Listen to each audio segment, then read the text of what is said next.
Chapter 634.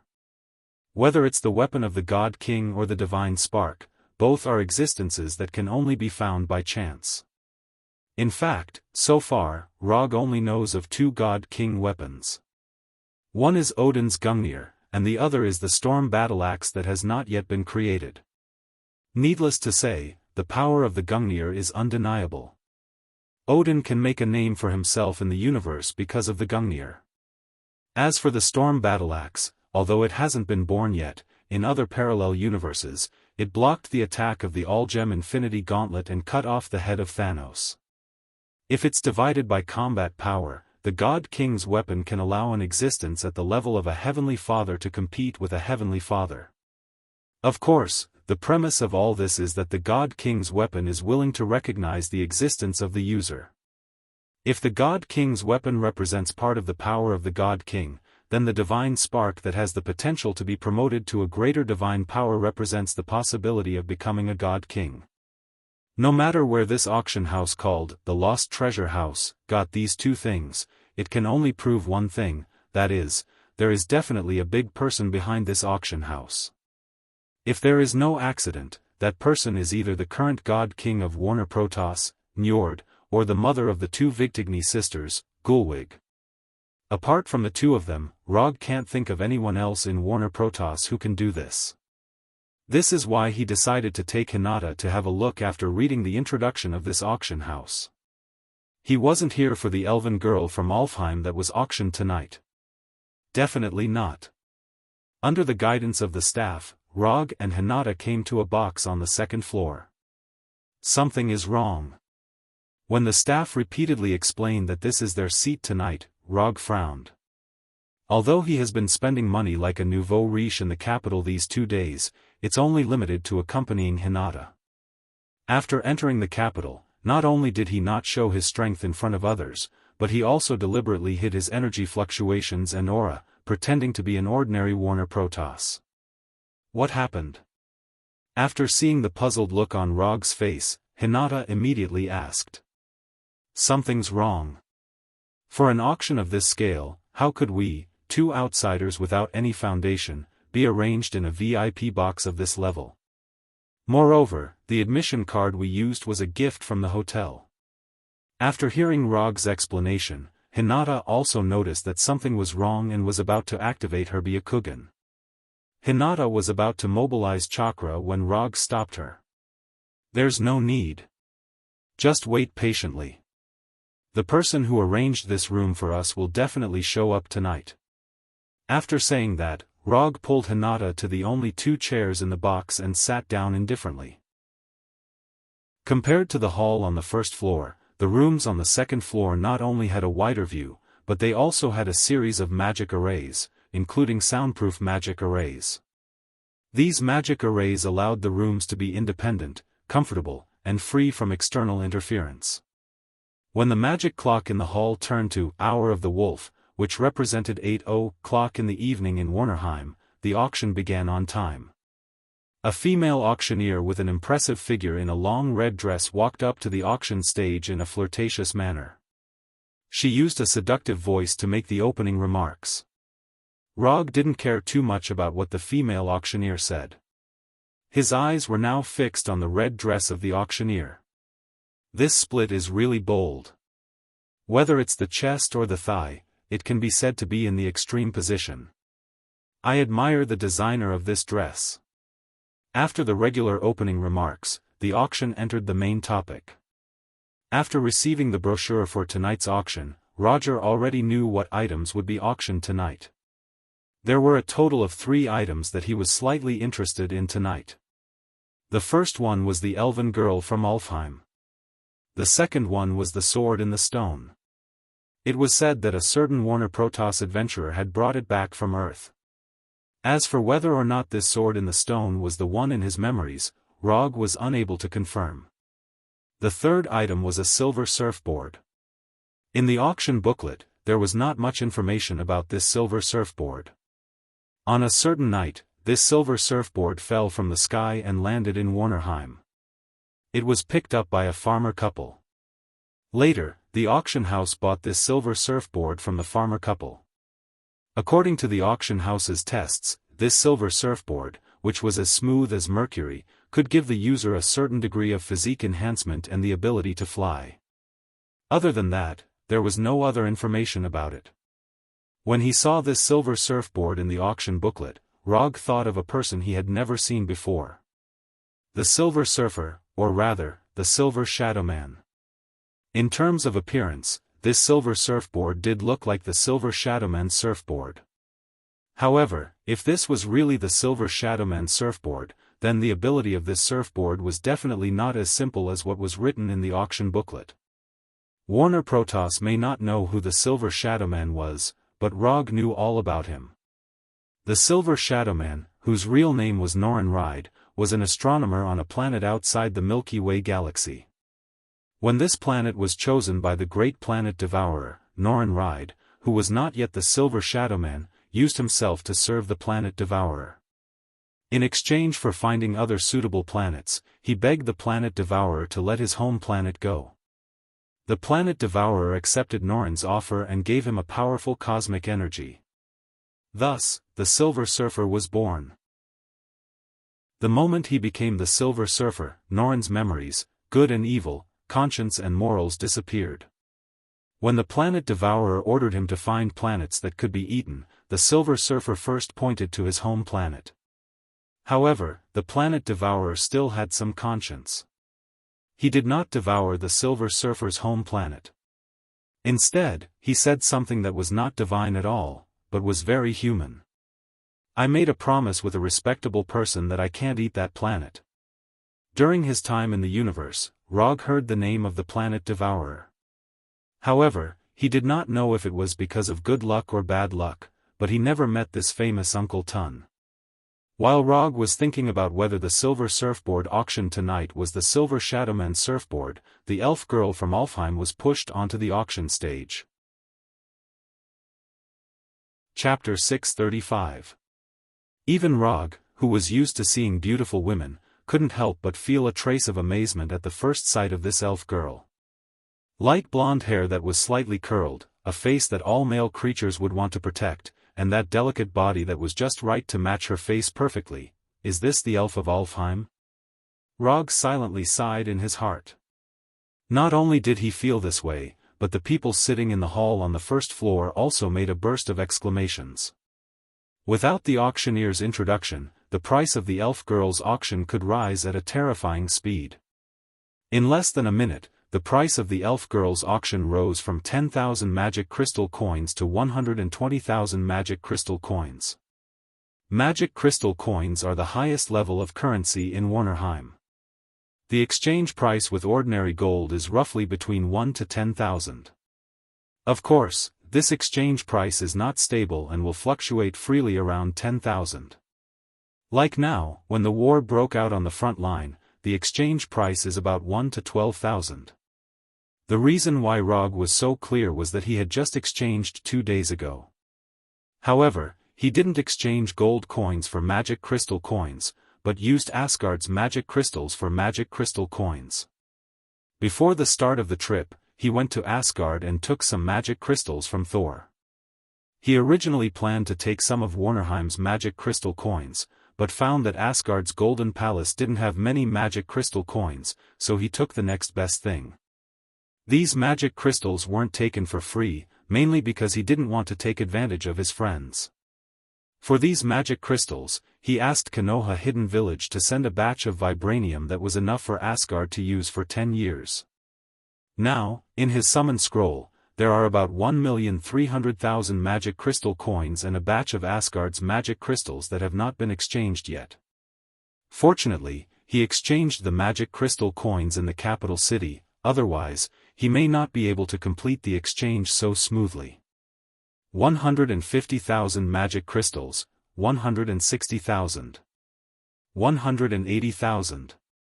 The price of the elf girl's auction was still rising, but so far, the bidders were the guests on the first floor. Could it be that the guests on the second floor were all so noble? Rog curiously looked at the surrounding rooms. Due to the magic array, he could not see through the one-way magic barrier. He could only guess that there were guests in those rooms. Although he could still use chakra to sense if there was anyone in these rooms, he resisted the urge to do so in order to avoid unnecessary trouble. This was the capital city of the Warner Protoss. In this place, there was no lack of people who could sense chakra. The little girl down there is quite pitiful, don't you think? Rog glanced at Hinata and said casually. Little girl? She's an elf. She's at least a few times older than you, maybe even 10 times older. After traveling in Warnerheim for a while, Hinata was no longer an ordinary person who knew nothing about the 9 realms. Although she hadn't been to Asgard and Jotunheim, her understanding of the 9 realms was far beyond that of ordinary people on Earth. Things like age have to be combined with the lifespan of the species itself. Judging from the lifespan of the elves, the elf down there is indeed a little girl. At most, she has just reached adulthood. But looking at her scared look now, the possibility of her being underage is higher. Rog explained his point of view. Okay, don't say so much, you just want to participate in the auction? If you want to bid, then bid. Anyway, men are creatures who only think with their lower body. Hinata rolled her eyes at Rog. Since his partner said so, if Rog continued to be reserved, it would be a bit too pretentious. And strictly speaking, he was indeed interested in the elves of Alfheim. Among the 9 realms, except for the higher underworld that once imprisoned the goddess of death, only the elven kingdom Alfheim he hasn't been to. Therefore, it's normal for him to be interested in the elves. After all, curiosity is something that every living creature has. 300,000. After looking at the people bidding on the first floor, Rog directly raised the price to 300,000. Increasing the price by 10,000 to 20,000 was not in line with his style. Auctions were meant to be a bully. The magic array in the room transmitted his voice, causing the originally intense bidding war to pause for a moment. But soon, a competitor appeared on the first floor, 310,000. This was a man who was so fat that he needed to occupy the space of 2 people. With the physical fitness of Warner Protoss, being fat to this extent can be considered a talent. 400,000. Rog bid again. If he just raised the price to 300,000, it was just a bit overbearing. Therefore, there was only one meaning to his current bid. That is, this elf girl, he must have her.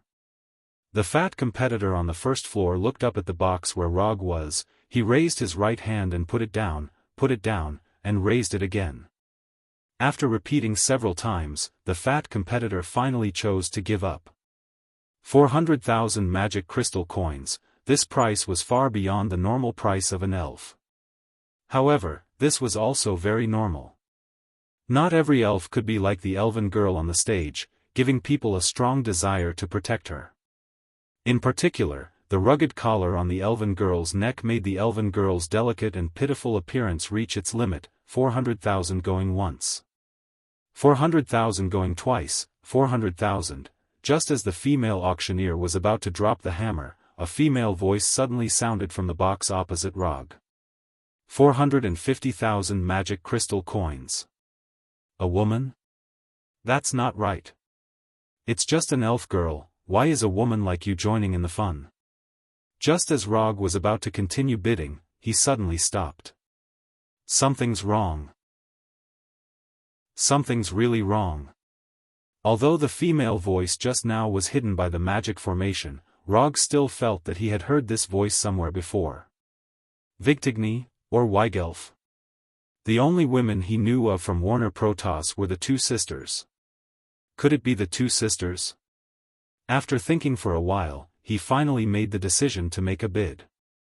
However, before bidding, he adjusted his voice using a sound transmission magic array. 500,000. After reporting his new price, he turned off the sound transmission magic array. As long as the other party continued to raise the price, no matter how much, he would give up. The elf girl on the auction stage was indeed very attractive, but it wasn't enough to make him risk everything to bid for her. He didn't forget that there were still the sword in the stone and the silver surfboard. Chapter 636. 500,000 going once. 500,000 going twice. The beautiful auctioneer on stage began the final countdown, while Rog calmly waited for the other party to raise the price. 500,000. At this point, the auctioneer glanced at the box on the second floor that had just raised the price. However, the box opposite Rog did not have any reaction. Going thrice, sold. Clap. The auction mallet fell, and the elven girl's auction officially ended. This, damn. The other party did not play by the rules. Rog did not expect that in the end, he would still win the elven girl and spend an extra 100,000 magic crystal coins. Well done. Although the price had been raised, he did not take it to heart. Isn't it just 500,000 magic crystal coins? I don't care. In his psychic scroll, there were 1,300,000 magic crystal coins. However, this was not all of his assets. He did not exchange all of his Asgard magic crystals for magic crystal coins. He only exchanged a third of it. Therefore, his total assets now were about 5 million magic crystal coins. Although 500,000 for an elven girl was a little expensive, it was not to the extent that it made his heart ache. Moreover, other than these magic crystal coins and magic crystals, he had an even more valuable item. Divinity. To be precise, a third of the divinity. The Black Panther god Bastet's divinity was divided into 3 fragments, and he had 2. One of them was fed to Fenrir, while the other was kept in his psychic scroll. Although he did not have a special understanding of the god system that collected the power of faith, he speculated that the Black Panther god Bastet's divinity potential was between weak and intermediate divine power. Weak, intermediate, strong, supreme, this was the classification of divine power used by most god systems. Among them, strong divine power was roughly equivalent to the king of gods, while supreme divine power was equivalent to the creator gods. Although the Black Panther god Bastet had died under the joint attack of him and Professor Doom, the Black Panther god was still a god that had protected Wakanda for thousands of years. It was not particularly strange for his divinity to be at the level of weak or intermediate divine power. Not long after, the elven girl with a red necklace around her neck was sent to the room Rog was in. He took out 5 magic crystal cards that each represented 100,000 magic crystal coins and handed them to the smiling waiter. He then took the chain from the waiter's hand. Bang! After transferring the chakra to the collar through the chain, he directly shattered the vile collar. Don't talk. Go to the side. I'll ask you if I have any questions. Glancing at the elven girl who was still in a state of shock, Rog once again set his gaze on the auction stage. Legendary Magic Sword, Hill Lord's Heart, Medusa's Eye, Star Adamantine. One by one, the items were put up for auction, and then one by one, they were taken away. Rog wasn't particularly interested in weapons, equipment, or magic materials. He didn't lack weapons now, and he wasn't interested in doing magic research, so these auction items didn't have any attraction to him. After waiting patiently for a while, the second item that he was interested in finally appeared. The sword in the stone.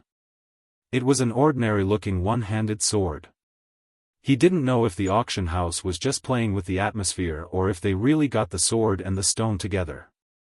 The sword in the stone that appeared on the auction stage was inserted into a huge stone. Was this thing really the sword in the stone? Rog didn't know much about the sword in the stone. He only vaguely remembered that the sword in the stone was a legendary sword from the time of King Arthur.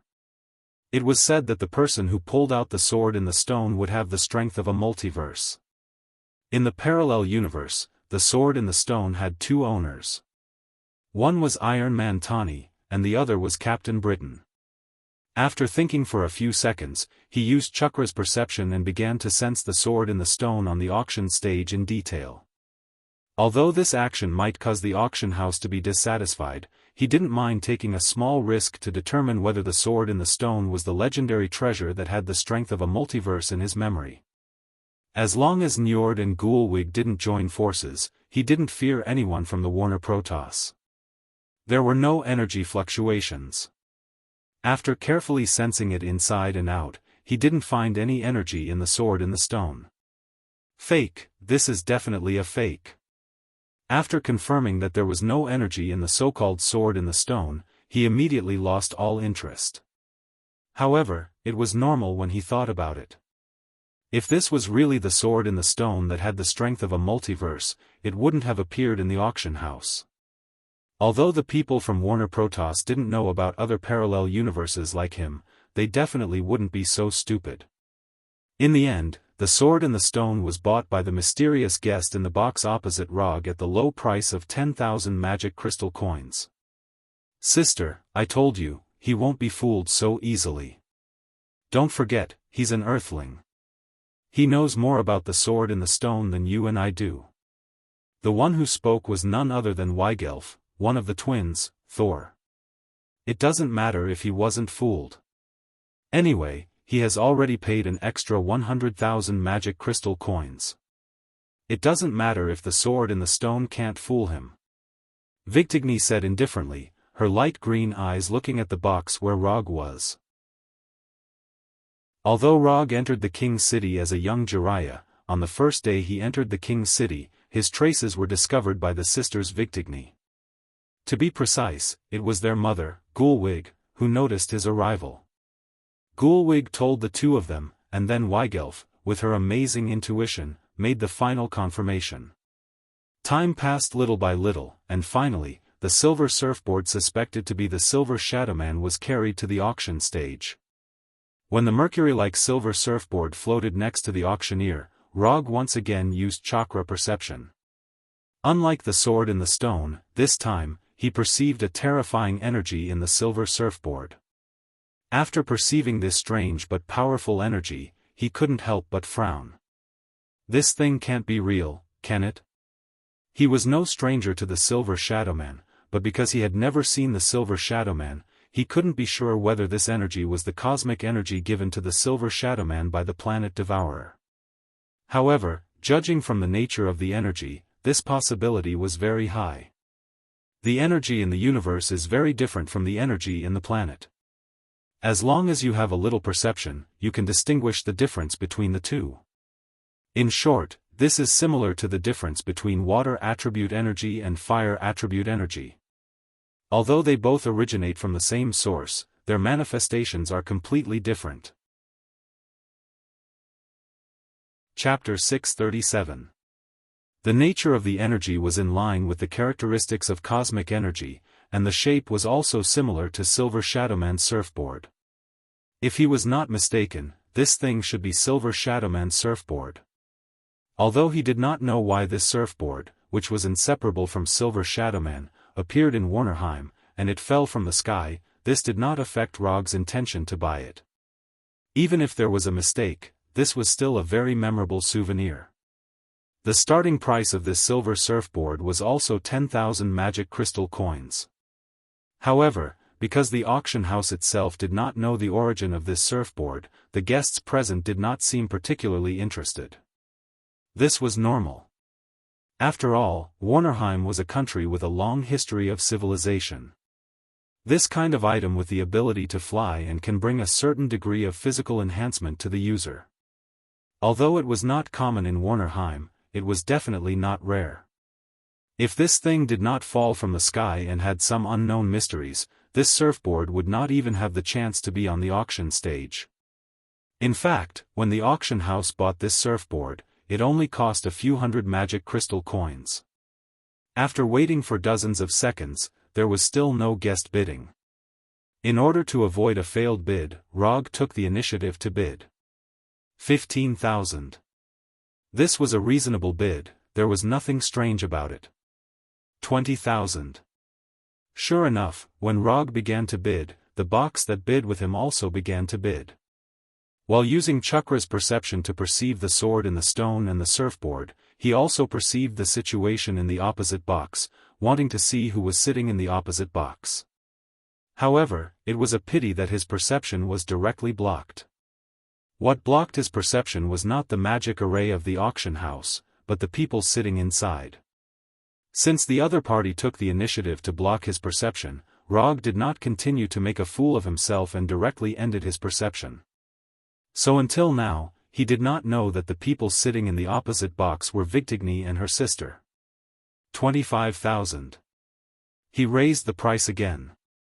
30,000, 35,000. It didn't take long for the price of the surfboard to reach 200,000 magic crystal coins. From these few price increases, Rog was 100% sure that the person on the other side was going against him. 300,000. He directly raised the price to 100,000. Don't you want to play? I'll play with you. Rog, who still had 4,500,000 magic crystal coins, wasn't worried at all that he would fail. 350,000. Sure enough, the other party increased the price, and the amount of increase was always half of his. 500,000. This was the second time he had bid 500,000 yuan tonight.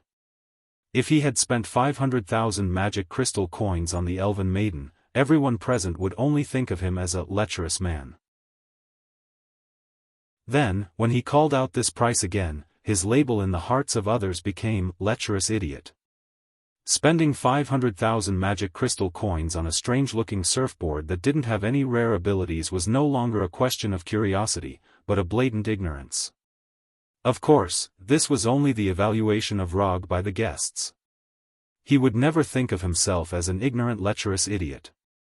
Although he didn't know why the Silver Shadowman surfboard fell in Warnerheim, and why it only showed such an ordinary ability, one thing he could be sure of was that the surfboard was still in a normal state. It wasn't sealed, and there were no traces of damage on the inside. In that case, this surfboard was definitely worth 500,000 magic crystal coins. As for why the auction house didn't notice this, he didn't know, nor was he interested in knowing. Perhaps in the eyes of the auction house, this was just a strange prop with a lot of energy. It was just like the magic props made by alchemists and mages, which had a lot of energy but didn't have much use. Sister, are you going to continue to raise the price? This price is already seriously high, and he may give up at any time. Although she was the famous twin Thor in Warnerheim, and the daughter of the supreme goddess Gerwig, 500,000 magic crystal coins was not a small amount for them. It's not that they can't afford 500,000 magic crystal coins, but it's still a bit wasteful to spend 500,000 magic crystal coins on an unknown surfboard. One more time, if he wants it, then give it to him. Victigny said indifferently.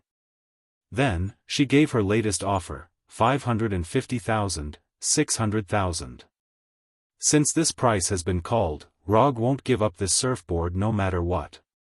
Just when he thought that he would raise the price at least a few more times, the opposite box directly gave up bidding.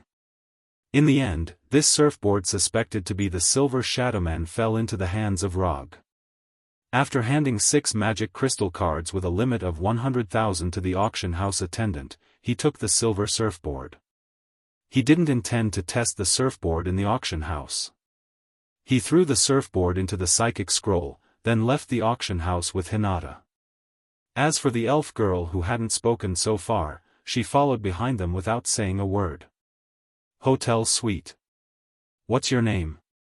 Looking at the elf girl in front of him who wanted to eat the fruit on the table but didn't dare to speak, Rog took the initiative to ask.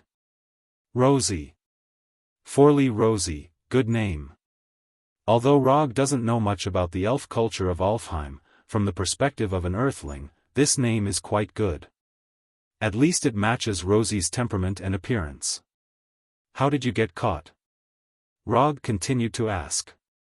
Space rift. When I was wandering in the forest of my family territory, I fell into a space rift, and then, speaking of this, Rosie looked like she was about to cry.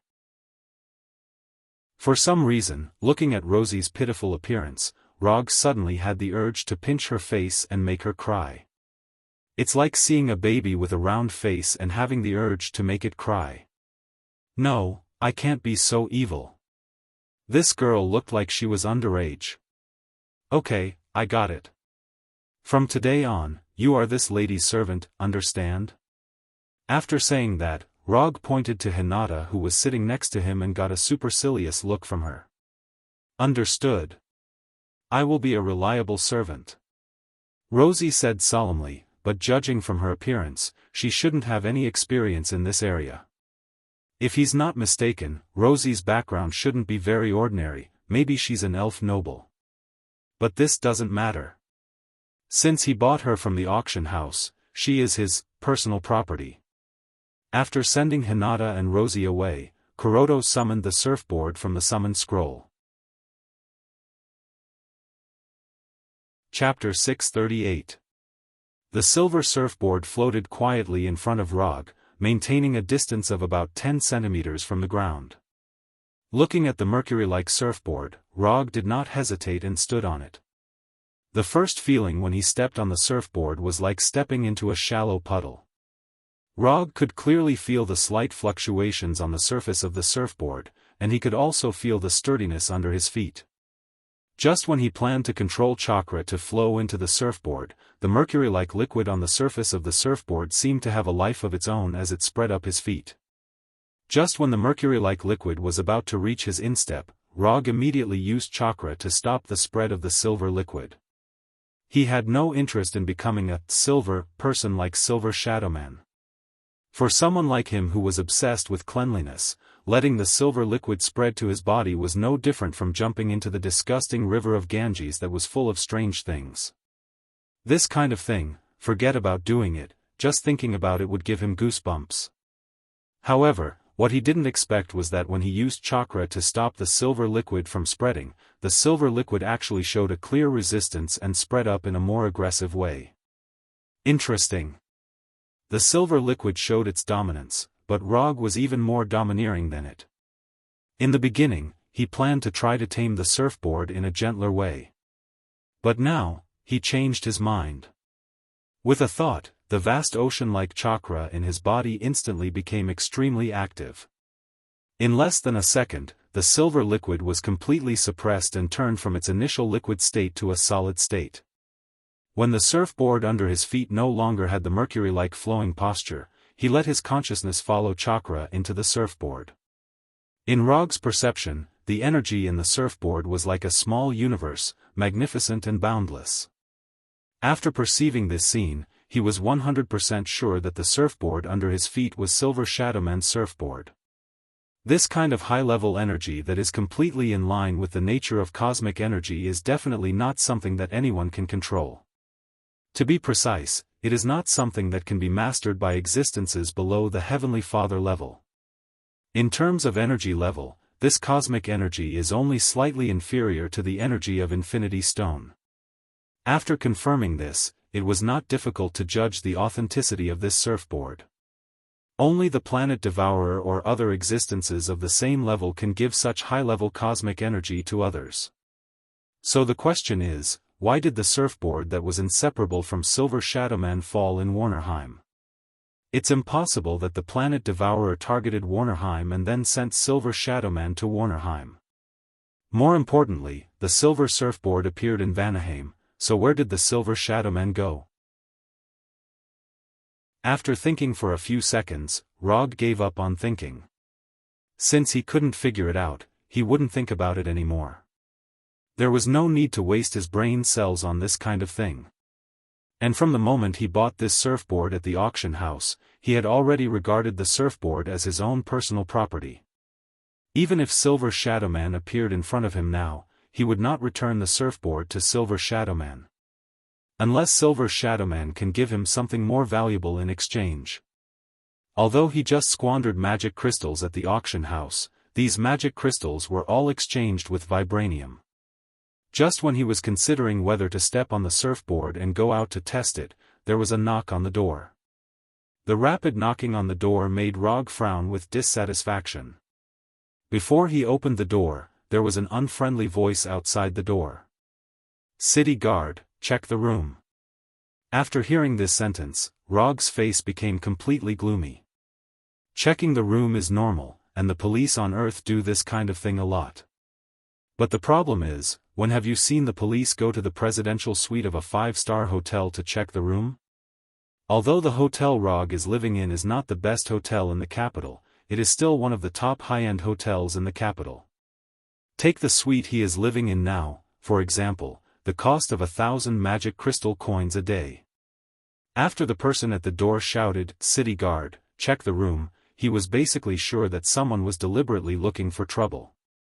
So, he gave up the idea of opening the door and sat on the sofa in the living room with a calm face.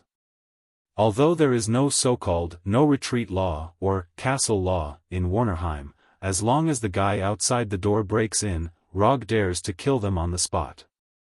He is not interested in knowing who sent the guy outside the door and what his purpose is. Even if the person outside the door is really the city guard of the capital, he can just leave the capital with Hinata and Rosie. He may not be able to win against Njord and Gulwig, but as long as he wants to leave, no one in Warnerheim can stop him. Including the goddess of death, who is now in Warnerheim, but belongs to the invaders.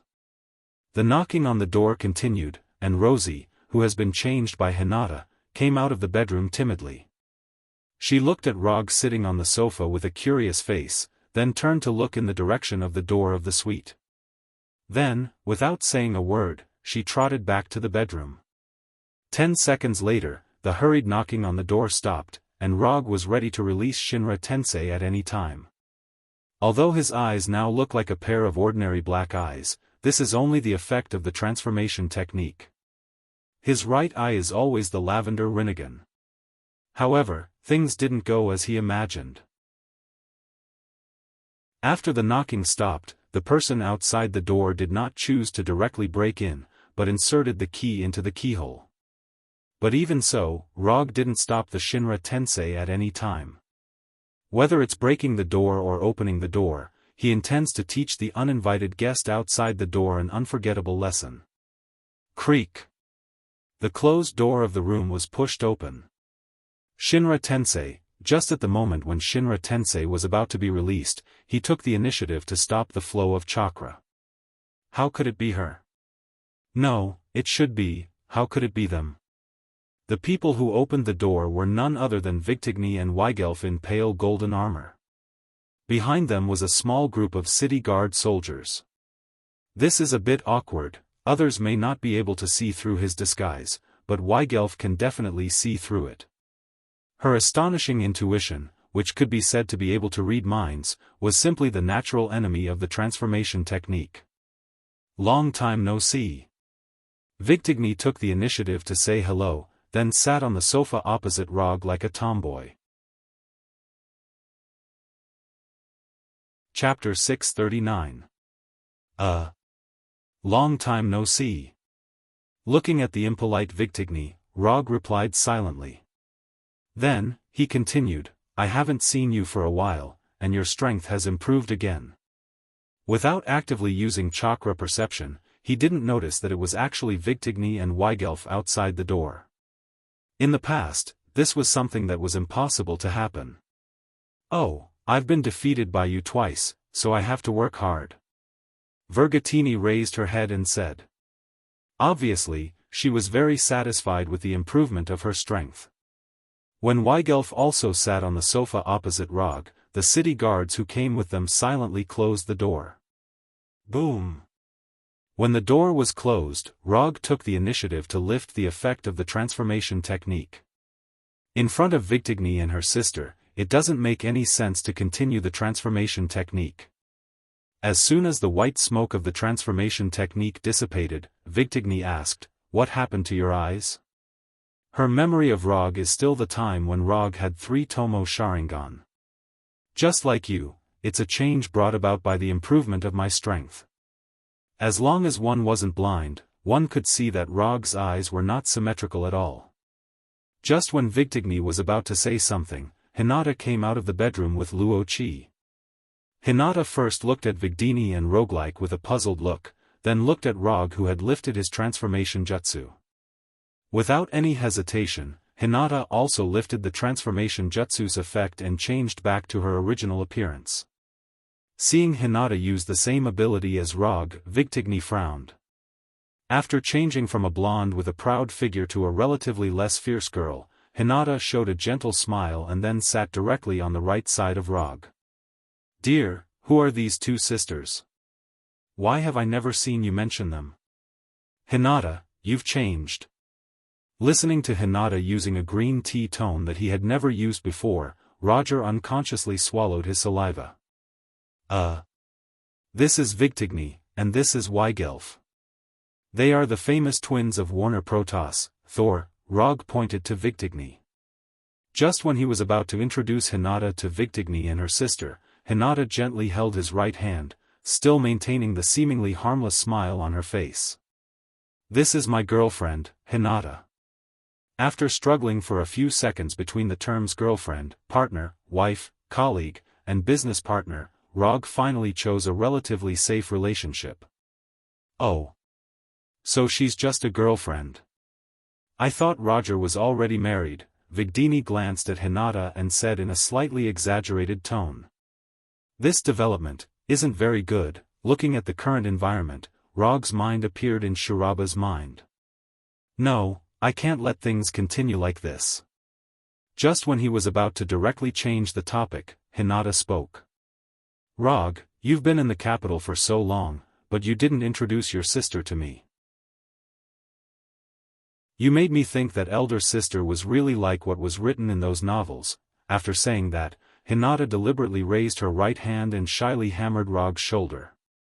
"Hiss, there's no need to use gentle fist." Hinata's gentle fist, chakra, entered Rog's shoulder and pierced several chakra points on his shoulder and right arm like red-hot iron needles.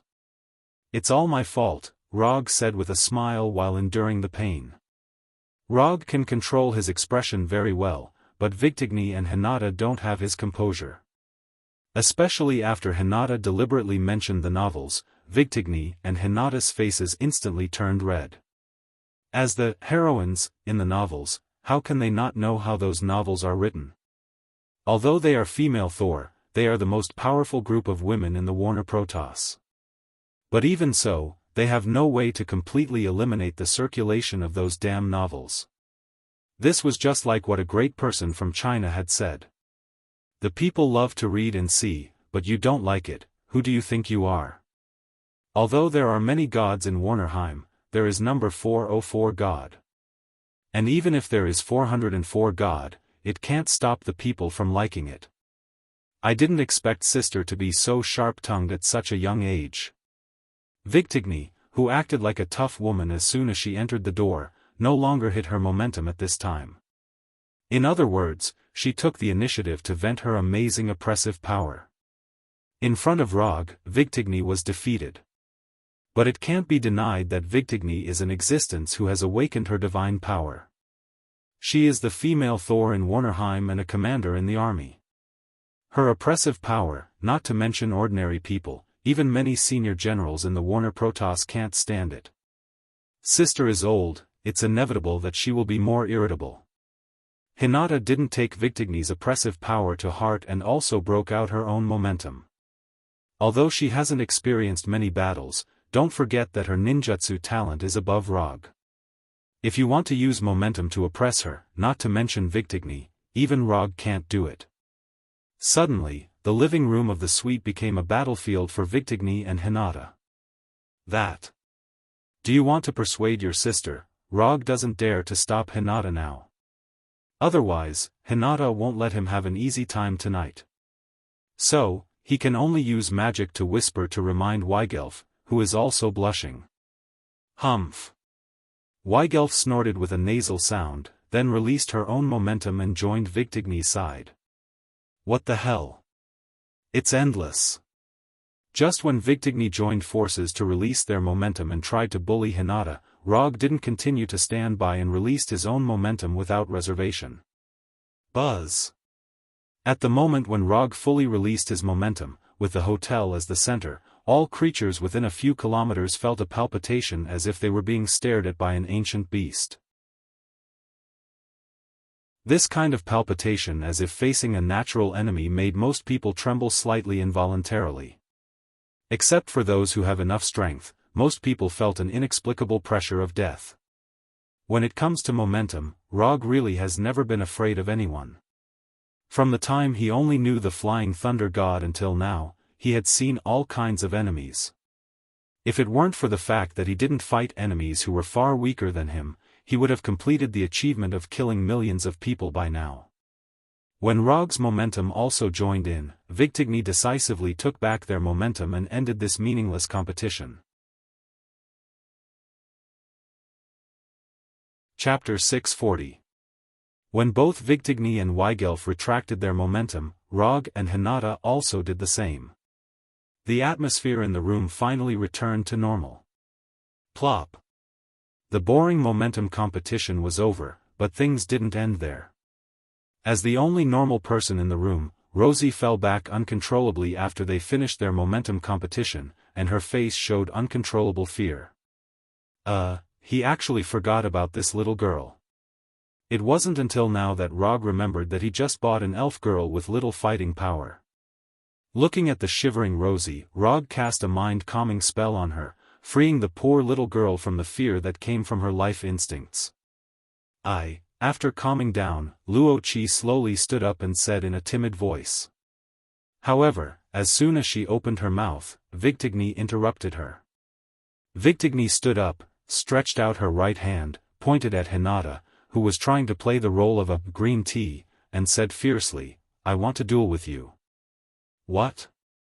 Hearing Victigny's sudden duel proposal, both Rog and Hinata were taken aback. Not only did they not keep up with Victigny's train of thought, but even Weigelf showed a puzzled look. What's this? Is she going against Hinata? Just when Rog was about to stop Victigny, Hinata, who had been maintaining her green tea smile, stood up and said in an unquestionable tone, "I accept your duel." After seeing Hinata's rare serious look, Rog knew that there was no way to be kind tonight. Although Hinata usually has a gentle and lovely appearance, like a caring big sister next door, only Rog, who has been in contact with Hinata for a long time, knows how decisive she can be when she's serious. Let's put it this way, when Hinata says that he can't rest, even as the fourth Hokage, Rog doesn't dare to disobey her order and secretly rest. Good. Don't cry later, don't blame big sister for being too heavy-handed. Victigny didn't expect that Hinata would actually accept her duel proposal, and a look of confidence appeared on her face. Looking at Victigny and Hinata who were completely at each other's throats, Rog shook his head helplessly. A duel is a duel, the sooner it's over, the sooner it's over. Otherwise, there would be no end to this matter. Although it's late at night, under the arrangement of Victigny, they successfully got the permission to use of the Colosseum. Roger did not follow the three of them into the arena that looked similar to the Colosseum in ancient Rome. He said slowly, "I'll wait for you outside. Don't worry, I won't bully your girlfriend." Victigny raised her eyebrows and said to Roger, "I'll be back soon," Hinata said with a smile. When the three of them disappeared from the entrance of the arena, Roger jumped on Fenrir's back. Gua gua, because of the effect of the transformation technique, Fenrir's wolf howl turned into a toad's cry. However, whether it was a wolf howl or a toad, Rog couldn't understand it. Lying on the back of Fenrir, who had transformed into a red toad, Rog looked up at the moon in the night sky, which was different from the one on Earth. The moon on Earth is bright white. The moon in Warnerheim is the so-called blood moon, and the moonlight will constantly change between crimson and blood red with the change of date. Not long after, there was a fierce thunder sound in the Colosseum. Just by listening to the sound, Rog couldn't tell whether it was Victigny's attack or Hinata's attack. Although Victigny awakened the lightning god's power, Hinata is also good at lightning release. To some extent, Hinata is like a weakened version of Rog. Except for the lack of Sharingan, Mokuton, Rinnegan, and other Kekkai Genkai, Hinata is not much different from Rog. In terms of the mastery and development of ninjutsu, Hinata is even stronger than Rog. The battle in the Colosseum didn't last long. After about 10 minutes, the three reappeared in front of Rog. Looking at Hinata and Victigny, who didn't have any injuries, Rog didn't ask about the result of the duel.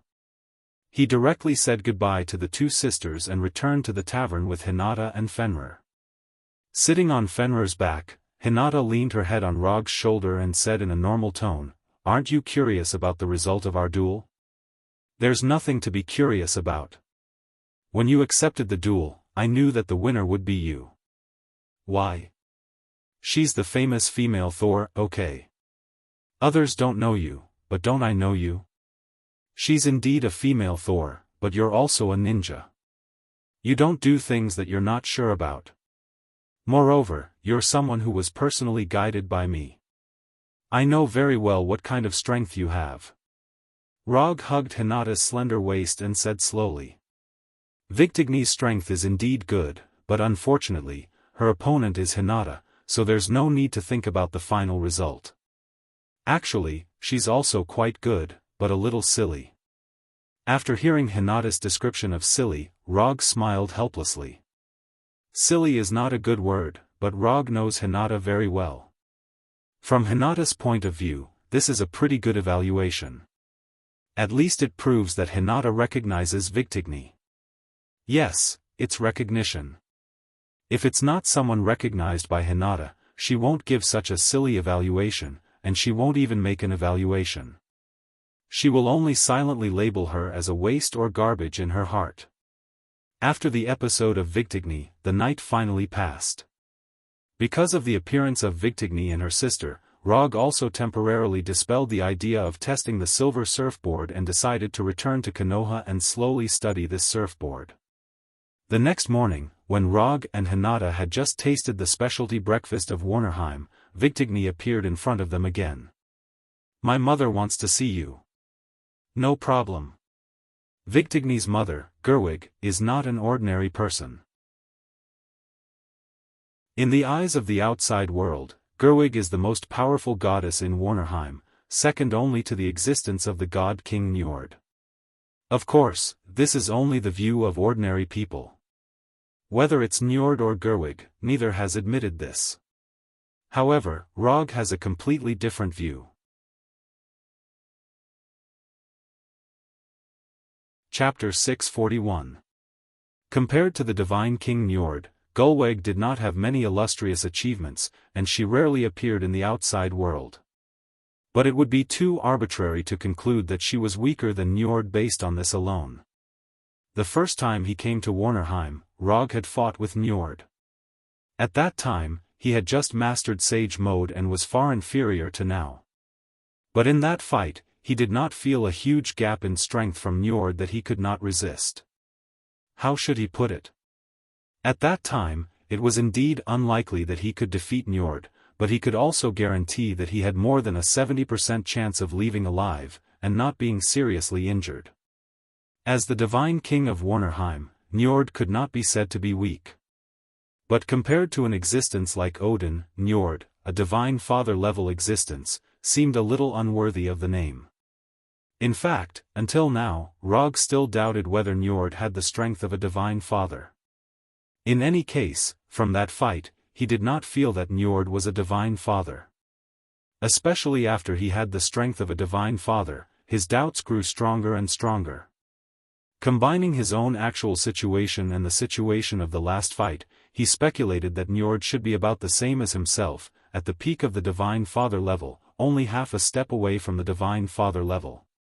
The peak of the divine father level seemed to be only half a step away from the divine father level, but in fact, the two were completely different existences. So the question was, if Njord did not have the strength of a divine father, how did Warnerheim resist Odin's army back then?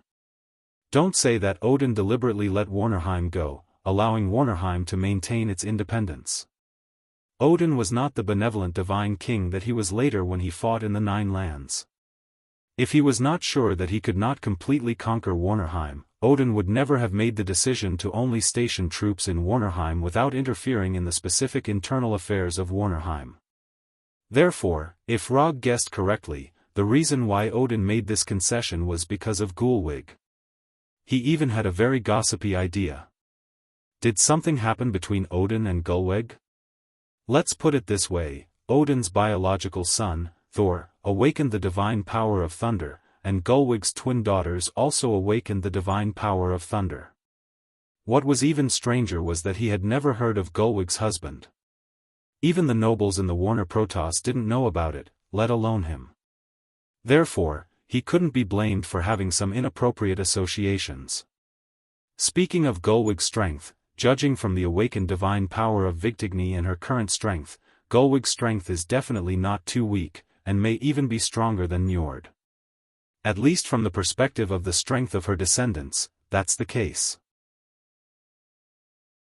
The three Storm brothers are direct descendants of Njord, but in terms of strength, they are completely inferior to Victigny and her sister. Unlike ordinary creatures, the strength of the gods themselves directly determines the potential of their descendants. So from this point of view, Gulwig's strength may be above Njord. It's even possible that Gulwig is the divine father that allowed Warnerheim to maintain its independence. Of course, all of this is just Rog's guess. Whether Gulwig is a divine father or not, he can only confirm it after meeting her. Under the leadership of Victigny, Rog boarded the carriage to Gulwig's palace. He didn't bring Hinata and Fenrir. In fact, Gulwig only invited him alone. On the way to the palace, Victigny maintained a rare state of silence. He did not ask Log any questions, nor did he explain anything to him. In this silent atmosphere, the carriage slowly drove into Gulwig's palace. Victigny didn't take Rog to see Gulwig, but left the job of guiding him to the palace maids. The moment he entered Gulwig's palace, Rog realized what is called extravagance. He can be regarded as a person who has seen big scenes, but after seeing Gulwig's palace, he couldn't help but take a breath of cold air.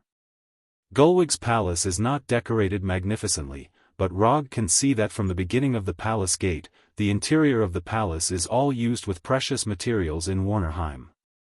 Even the load-bearing pillars of the palace are enchanted materials that are worth more than gold. Simply put, Gulwig's palace was like a building built with countless magic arrays. If he is not mistaken, even the floor of the palace is enchanted with several magic. Dustless technique, cleaning technique, durability improvement. After sitting in this not particularly large main hall and waiting for more than 10 minutes, Rog finally saw the most famous and powerful goddess in Warnerheim, Gulwig. "Greetings, Your Royal Highness." Rog didn't salute, but nodded slightly. It's their business if others want to salute Gulwig anyway, he doesn't have such a habit. Not to mention Gulwig, even when he saw Ancient One, he just nodded his head in greeting. "You are the fourth Hokage, right? You are really talented." Gulwig, wearing a white dress and a few simple jewelry, looked at him seriously, and then sat on the main seat. "Your Royal Highness is overpraising me." Since Gulwig entered the main hall of the cave, he has begun to perceive Gulwig's strength. Although he was not presumptuous enough to directly use chakra perception to perceive seriously, he tried his best to perceive the aura that Gulwig might leak out. But soon, he found out that he was thinking too much. Without using chakra perception, he couldn't feel any energy fluctuations from Gulwig's body. If you only observe with your eyes, Gulwig gives people the feeling that she is a well-maintained noble woman, the kind that has no strength to truss a chicken. If your strength is overpraising, then the young people in Warnerheim are not even qualified. Gulwig said with an impeccable smile and tone. "Well, I don't know what your Royal Highness is looking for me today." Rog directly changed the question, trying to take back the initiative of the exchange. But it was apparent that Gulwig didn't intend to let him succeed so easily. She said something that he didn't expect. "What do you think of Victigny and Weigelf? If you had to choose one of them to be your wife, who would you choose? Did I just miss any information? How did it suddenly become this topic?" "That, they are both very good. Figure, appearance, strength, background, are impeccable." Chapter 642. It's just that I already have a girlfriend, so, Rog thought for a moment and ultimately refused to make a choice. This wasn't because he was worried about offending Victigny or Weigelf, but because he simply couldn't understand what Gulwig was planning to do. Gulwig was the strongest goddess among the Warner Protoss, and possibly even the most powerful god.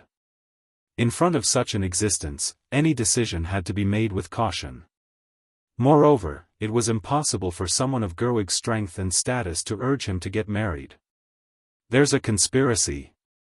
There's definitely a conspiracy. You're dishonest. You say you have a girlfriend, but that might not be what you think in your heart, right? Gerwig looked at Rog with a smile and continued in an impeccable manner. Maybe you don't know me well. I'm a devoted man. Ever since Gerwig appeared, Rog realized that he couldn't control the conversation at all. I'm still very clear about a man's thoughts. Don't try to lie in front of a woman who's at least 100 times older than you. It won't work. Gerwig said with a smile. Then, just as Rog was about to explain something, she continued, let's be frank.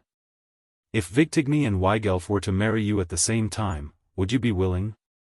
As long as you're willing, I can arrange a wedding for you immediately. Damn!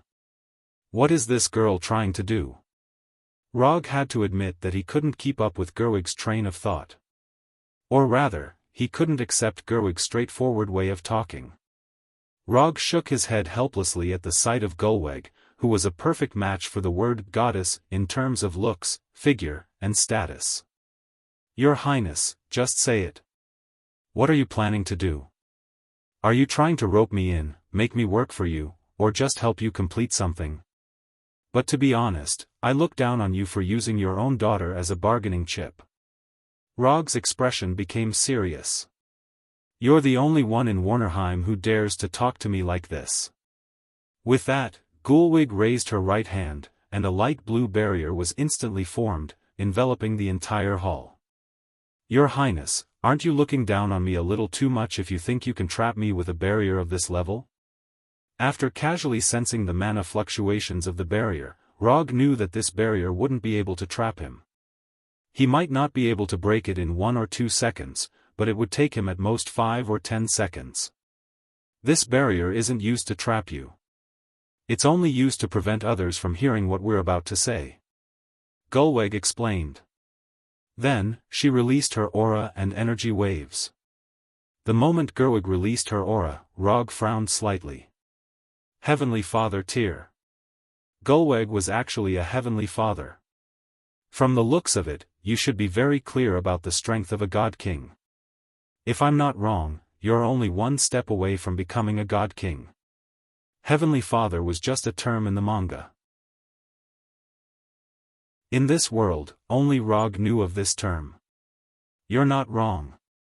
I'm indeed only 1 step away from becoming a God King. Rog wasn't surprised that Gerwig could see through his current level. If Gerwig didn't even have this bit of ability, then she would be too incompetent as a Heavenly Father tier. Since that's the case, then we have a basis for cooperation.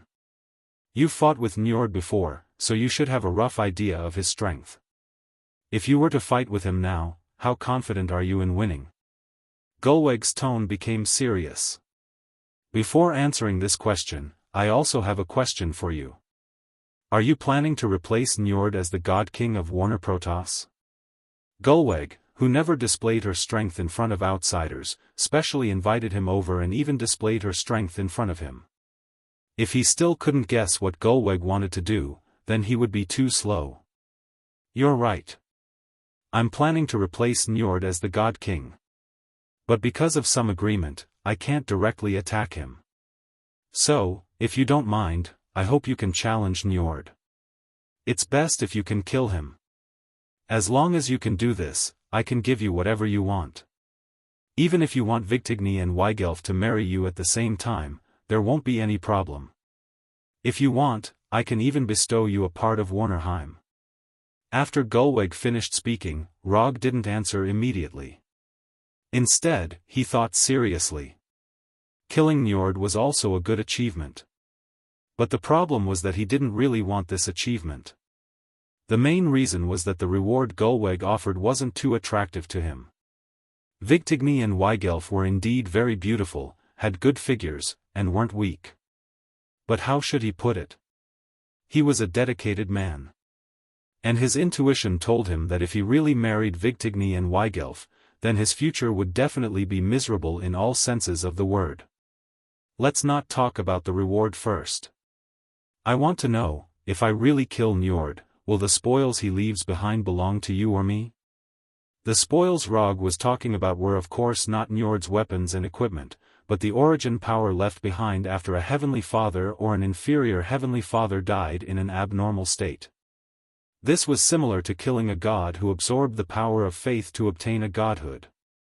It was just that Njord didn't rely on the power of faith to become a god, so what was obtained after killing him was his origin power. If you can kill Njord, the origin power he leaves behind will of course be yours. Gulweg was already a heavenly father. Although Njord's origin power was precious, it wasn't to the point where she had to have it. Okay, I can help you kill Njord, but I want detailed information about his weapons, moves, combat habits, and so on. The more detailed, the better. Also, I have a little obsessive-compulsive disorder. When I accept a commission, I'm used to signing a commission scroll with the client. With that, Rog summoned a commission scroll that he had never used before. The commission content is to write that I'll help you kill Njord. As for the reward, I want the highest browsing rights in your royal library for a month. Rog stated the reward he wanted and handed the commission scroll to Gulweg. Vigtigny and Weigelf were pretty good, but compared to precious knowledge, he wanted that knowledge more. That was because knowledge was power.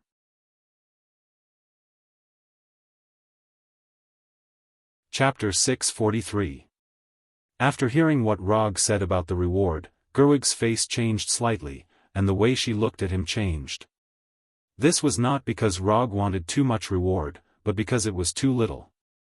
Not to mention the highest browsing authority of the Royal Library for a month, even if Rog wanted to make a copy of all the books in the Royal Library, it would not be difficult for her.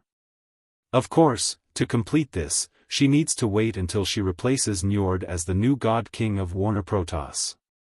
No problem, as long as you can kill Njord, all the books in the Royal Library will be open to you.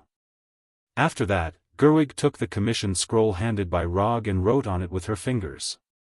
The text written with magic fell on the commission scroll and finally evolved into pale golden text. When Gerwig finished writing the commission scroll, Rog opened the commission page of the system and took a look. Sure enough, Gerwig's commission passed the judgment smoothly. Commission content: kill Njord. Commission status: incomplete. Commission reward: 500 ninja coins. Rog was not surprised that Gerwig's commission could pass the judgment of the system. But he did not expect that the system would give a commission reward of 500 ninja coins. If he remembered correctly, the highest reward given by the system before was only 350 ninja coins. And that time was because he stopped the goddess of death Hela from taking Asgard, so the system gave a reward of 350 ninja coins. But now, killing Njord made the system give a reward of 500 ninja coins. This also means that in the judgment of the system, killing Njord is more difficult than stopping the goddess of death Hela. But this is normal. After all, Njord is the God King of Warner Protoss.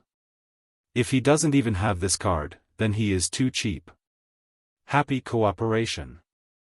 After throwing the commission scroll that had completed the mission into the summon scroll, Rog said to Gerwig with satisfaction. Although he rarely exchanges anything now, but this kind of thing, no one would complain about having too much ninja coins. The information you want will be delivered to you today. When are you going to make your move? Was it an assassination or an open challenge? If it's a challenge, I can arrange a venue for you. Gulweg continued to ask. Let's challenge him directly. Let's set the time for 1 week from now. You can arrange the location. If you're not worried about the capital being destroyed, you can arrange for it to be in the capital. Since Gulweg already had plans to replace Njord, she must have a way to make Njord accept Rog's challenge. If she couldn't even do that, then there was no need for her to plan to replace Njord.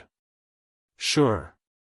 When the time comes, I will definitely give you a fair duel. Right, from now on, you can change back to your real appearance. I'll help you deal with those little troubles of yours. Since they were all partners, Gulweg didn't mind helping Rog solve some small problems. In fact, she also wanted to see what the fourth Hokage, who left a great reputation in Asgard and Warnerheim, looked like. She didn't know why, but she always felt that Rog's white-haired appearance was a bit wretched, or rather, lecherous. Seeing Rog's white-haired appearance, she always associated him with some kind of greasy uncle. "Thank you, Your Highness." After saying that, Rog lifted the effect of the transformation technique and returned to his original appearance. It's much better than the white-haired appearance just now. No wonder Vigtigny likes you. After confirming with Gulweg that Njord indeed had the power of the God King, Rog left Gulweg's palace and returned to the hotel. After seeing Rog return to the hotel with his real appearance, Hinata looked at him curiously. There's no need to maintain the effect of the transformation technique, the wanted order has been cancelled.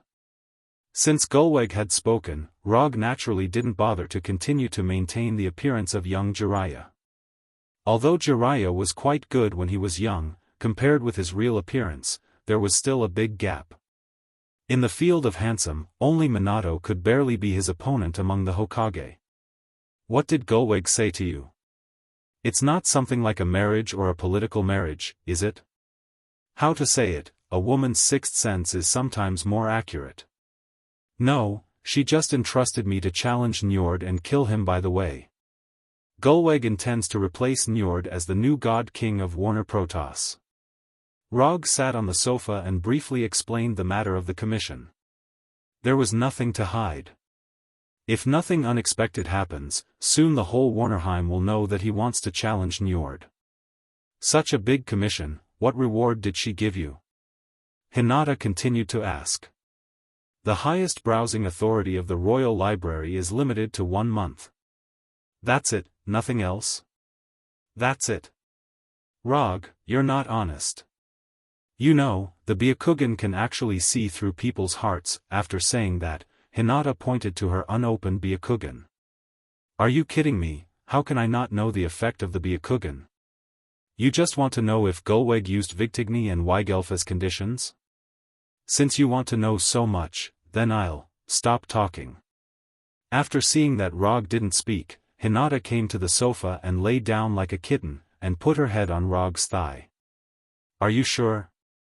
I heard that Njord has been the God King for a long time, even thousands of years. Touching Hinata's soft black hair, Roger replied with a relaxed expression, if you want to say that you're 100% sure, then I'm definitely not, about 50% sure, 50%? So low? After hearing Rog's answer, a look of worry appeared on Hinata's face. 50% sure, kill without injury.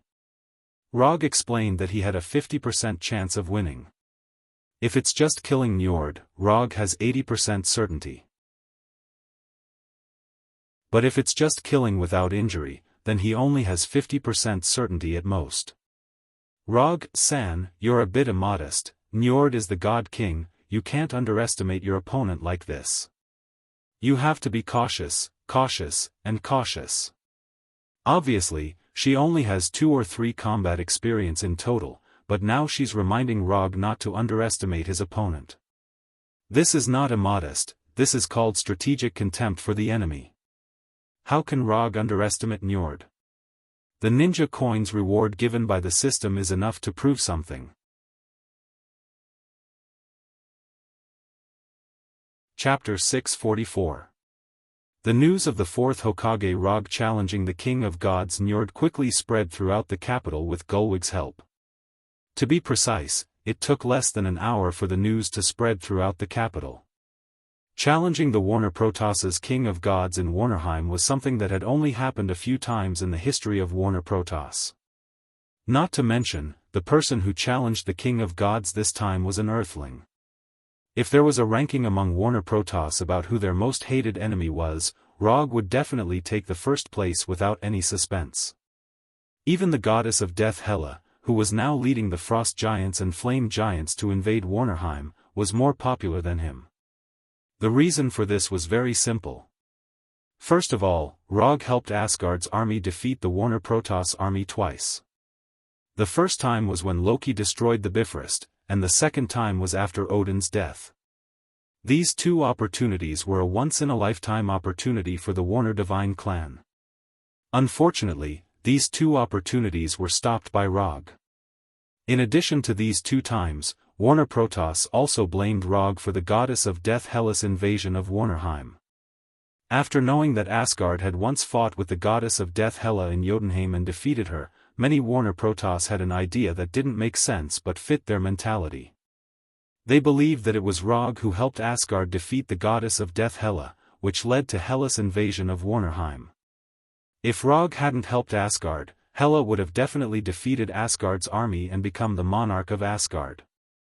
This way, Hela wouldn't have been able to rule Jotunheim and Muspelheim, let alone bring the Frost Giants and Flame Giants to invade Warnerheim.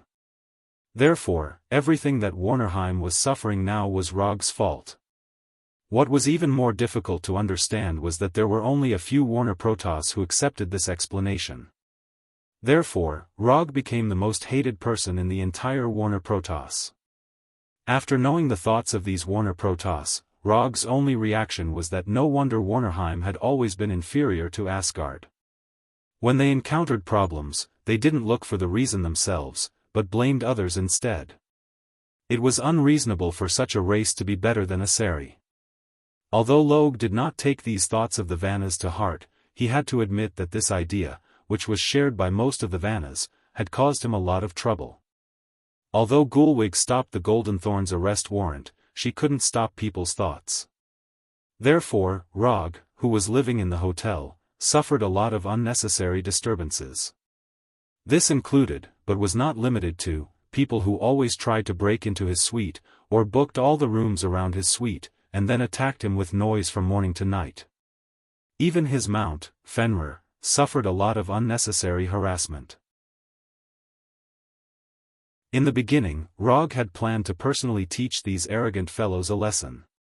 But before he could do it, Hinata stopped him. Under Hinata's suggestion, Rog asked Gulwig for a manor in the suburbs of the capital, and then took Hinata and Fenrir to live there. After moving into this manor that belonged to Gulwig, the unspeakable harassment finally stopped. But this also brought a problem, and that was, Gulwig's reputation among the people became a little bad. Gulwig's move to let Rog live in the manor also caused a small problem. That is, the cooperation between them became known to everyone. Although people didn't know the specific content of the cooperation between them, everyone now knew that the reason why Rog challenged Njord was Gulwig's arrangement. This also caused Gulwig to suffer the most serious reputation crisis in history. Just when Rog was curious about how Gulwig was going to restore her reputation, Gulwig made a move that made him look sideways. Gulwig, who rarely made a move in the Warner Protoss, showed her overbearingness without hiding it. She didn't do anything about those ordinary discussions. However, as long as anyone dared to mention that she had deliberately colluded with Loge, betrayed the Vannas, or even talked about some disgusting cooperation that could not be brought up in public, she would use her actions to prove what it meant to kill anyone who criticized her. For a time, the entire capital was slaughtered, and a large number of people were beheaded by Gulwig's army every day. Under this thunderous oppression, all the criticism in the royal city instantly disappeared. Of course, this was only the disappearance on the surface. Of course, Gulwig knew that these discontented people were just hiding in the dark. But she didn't care too much about this. All she wanted was peace and quiet on the surface. After Gulwig arranged for her army to capture and kill those who criticized her, the people of Warner Protoss realized Gulwig's overbearingness and strength for the first time. The current divine king of Warner Protoss was Njord, but when capturing and killing those people, Gulwig didn't greet Njord at all. Even a few blood relatives of Njord were captured by Gulwig's people and beheaded in public. In addition to showing her overbearingness and strength, Gulwig's actions also revealed a very important piece of information. That was, nearly half of the entire army of Warner Protoss was actually in her hands. No one knew when exactly she pulled these troops under her command, but what people could see was that half of the army hung Gulwig's flag in the position of the commander's flag. This woman is not simple. After seeing Gulwig's actions over the past few days, Rog had to admit that he had underestimated Gulwig. He thought that Gulwig, as a goddess, would be more tactful. But he didn't expect that in this aspect, Gulwig's overbearingness and strength were no less than his. When arresting those people who were criticizing her, her army really broke down their doors and arrested them without caring about the so-called evidence. According to incomplete statistics, more than 3,000 people were beheaded in public in the past few days alone. When Gulwig went to the manor to ask how her preparations were going, Rog asked Gulwig what she was thinking. Then Gulwig gave him a very simple answer. What Warner Protoss needs now is a powerful monarch who means what she says.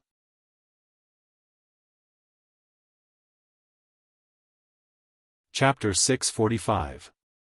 Rog agreed with Gulwig's statement. Given the current situation of the Warner God clan, they indeed needed a god king with sufficient strength to back them up. Looking at the current situation in Warnerheim, one could see how poorly Njord was doing as the god king. Asgard's garrison was not worth mentioning. After all, Asgard had stationed troops in Warnerheim for more than a year or two. However, it was Njord's responsibility to not be able to stop the invasion of the goddess of death, Hel. It was important to note that the goddess of death's army did not only attack Warner Protoss's territory and army. Even Asgard's garrison was attacked by Hel's army. Asgard's garrison took away part of the pressure, and Njord should have been able to stop Hel's army smoothly. However, the reality was that even with the help of Asgard's garrison, Warner Protoss's army was still being beaten back. Now, the territory that Hel had taken away was close to one-third of Warnerheim's territory. What was even more troublesome was that until now, Njord still could not come up with any effective way to stop Hel. Other than the matter of the army, in the years that Njord had been the God King, Warner Protoss's culture and individual combat strength had shown a trend of decline year by year. In this regard, Njord's approach was a bit like Odin's rule over Asgard. However, the problem was that Odin did not want Asgard to be militaristic, because Asgard had enough strength to resist the invasion of foreign enemies. He did not want to start the so-called benevolent rule under the premise that he did not have enough strength to protect himself. Njord began to teach people to put down their bloodthirst and use benevolence to solve disputes in a situation where Warner Protoss did not have enough strength. This kind of culture would only cause Warner Protoss to be less and less aggressive. Previously, Warner Protoss blamed Hel's invasion of Warnerheim on Rog because of this reason. The invaders had already attacked their home, and they were still thinking about why others would invade them instead of invading others. Any race with a little bit of bloodthirst and pride would not consider this question first. They would just pick up the weapons in their hands and fight. Whether they could win or not aside, they would at least let the enemy know that even if they could not beat them, they would still take a bite out of them. Don't even think about taking down my home so effortlessly. Even if I die, I won't let you have an easy time. If the people of the Vanaheim gods had such courage, they would not have been so cowardly, let alone driving Hela's army out of Vanaheim. But it's a pity that the current Warner Protoss did not have such bloodthirst. Otherwise, Rog would not dare to take Hinata and Fenrir to Warnerheim for a vacation. You know, there are more people here than on Earth who want him dead. Time passed in a blink of an eye, and a week passed quickly. When the agreed time for the challenge arrived, Rog took Hinata and Fenrir, who had recovered his true form, to the royal hunting ground specially arranged by Gulwig. The royal hunting ground was dozens of kilometers away from the capital. There was no need to worry about any damage to the capital.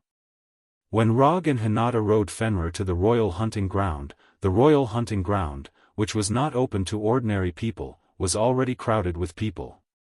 There were more than 300,000 people gathered in the royal hunting ground.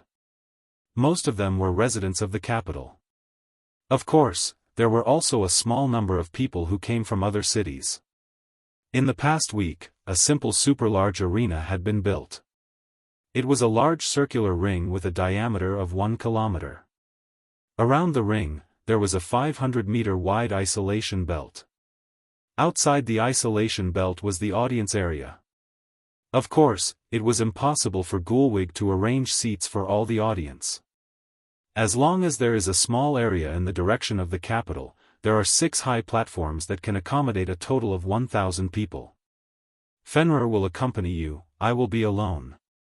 Rog said to Hinata, who was sitting behind him. Although Fenrir is a good mount, he's a ninja, and it's not suitable for him to fight on a mount. And according to his plan, his battle with Njord will end quickly. It will end faster than everyone expected. Okay. Hinata answered silently, and at the same time, glanced at the crowd that was watching them with an unhappy expression. She didn't like the way these people looked at Rog. Or, she hated these people's overconfidence. Just wait for me here. After saying that, Rog jumped down from Fenrir's back and walked alone toward the exaggerated ring. However, just as he walked through the 500-meter-wide isolation belt and was about to climb the ring that was only half a meter higher than the ground, he suddenly stopped. Then, he stretched out his right hand, and under everyone's gaze, he summoned the 4th Hokage's white Haori. Boom! The white smoke dissipated, and the 4th Hokage's Haori appeared in front of him out of thin air. Just as the Haori was about to fall under the influence of gravity, he grabbed the Haori and gently flung it back, putting on the Haori that was familiar to the people on Earth. Since it's the 4th Hokage challenging the Warner Protoss's God King, how can the 4th Hokage's iconic Haori be missing? Seeing Log put on his Haori as if there was no one else around, the audience started looking at him with even more disdain. Although the audience didn't recognize the words on the Haori, they didn't like Rog's arrogant behavior. If looks could kill, he would have died countless times by now. Feeling the murderous eyes coming from all directions, he pretended to enjoy it and took a deep breath. This feeling was very good.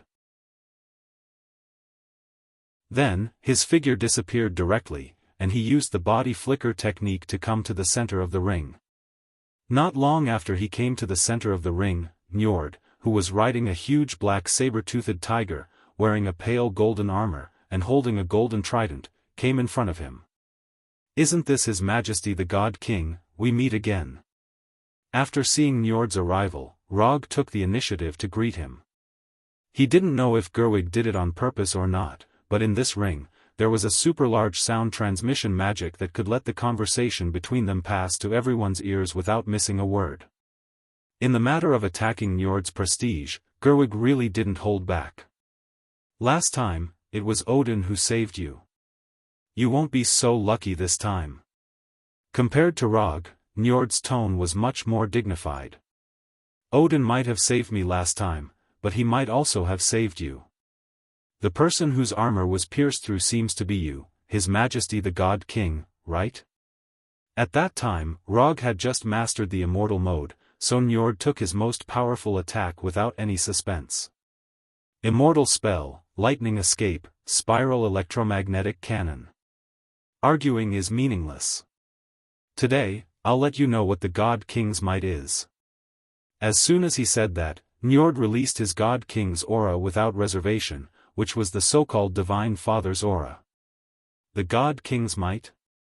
Then I'm not afraid to tell you in advance. I only need 3 moves to kill you. If you don't die within 3 moves, I'll kill myself. Rog's incomparably domineering words were transmitted without missing a single word by the sound transmission magic to the ears of everyone present. Arrogant. When Rog said those words, all the Warner Protoss members, including Gerwig, felt his insufferably arrogant arrogance. Njord might not be a qualified God King, but no matter what, he was the God King who had informed Warnerheim for thousands of years. Rog's words now undoubtedly trampled all the Warner Protoss faces to the ground.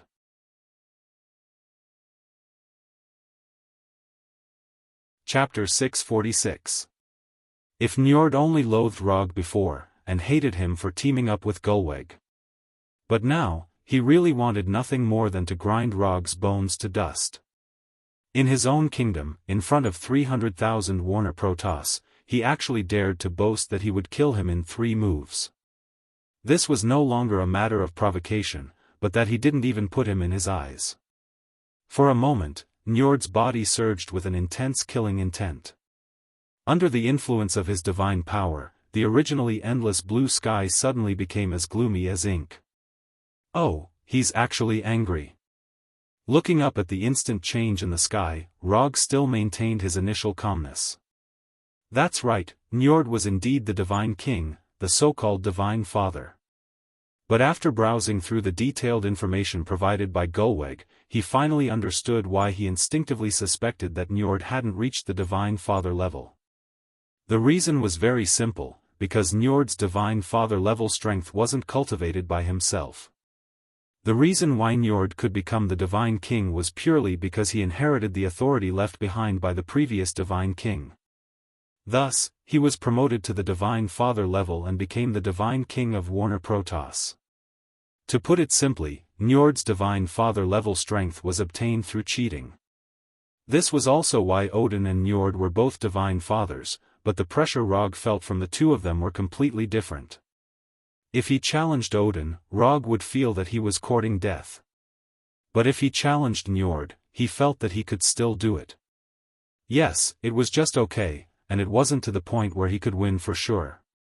The reason why he dared to boast of killing Njord in 3 moves in public was very simple, because he didn't intend to talk about martial virtues with Njord this time.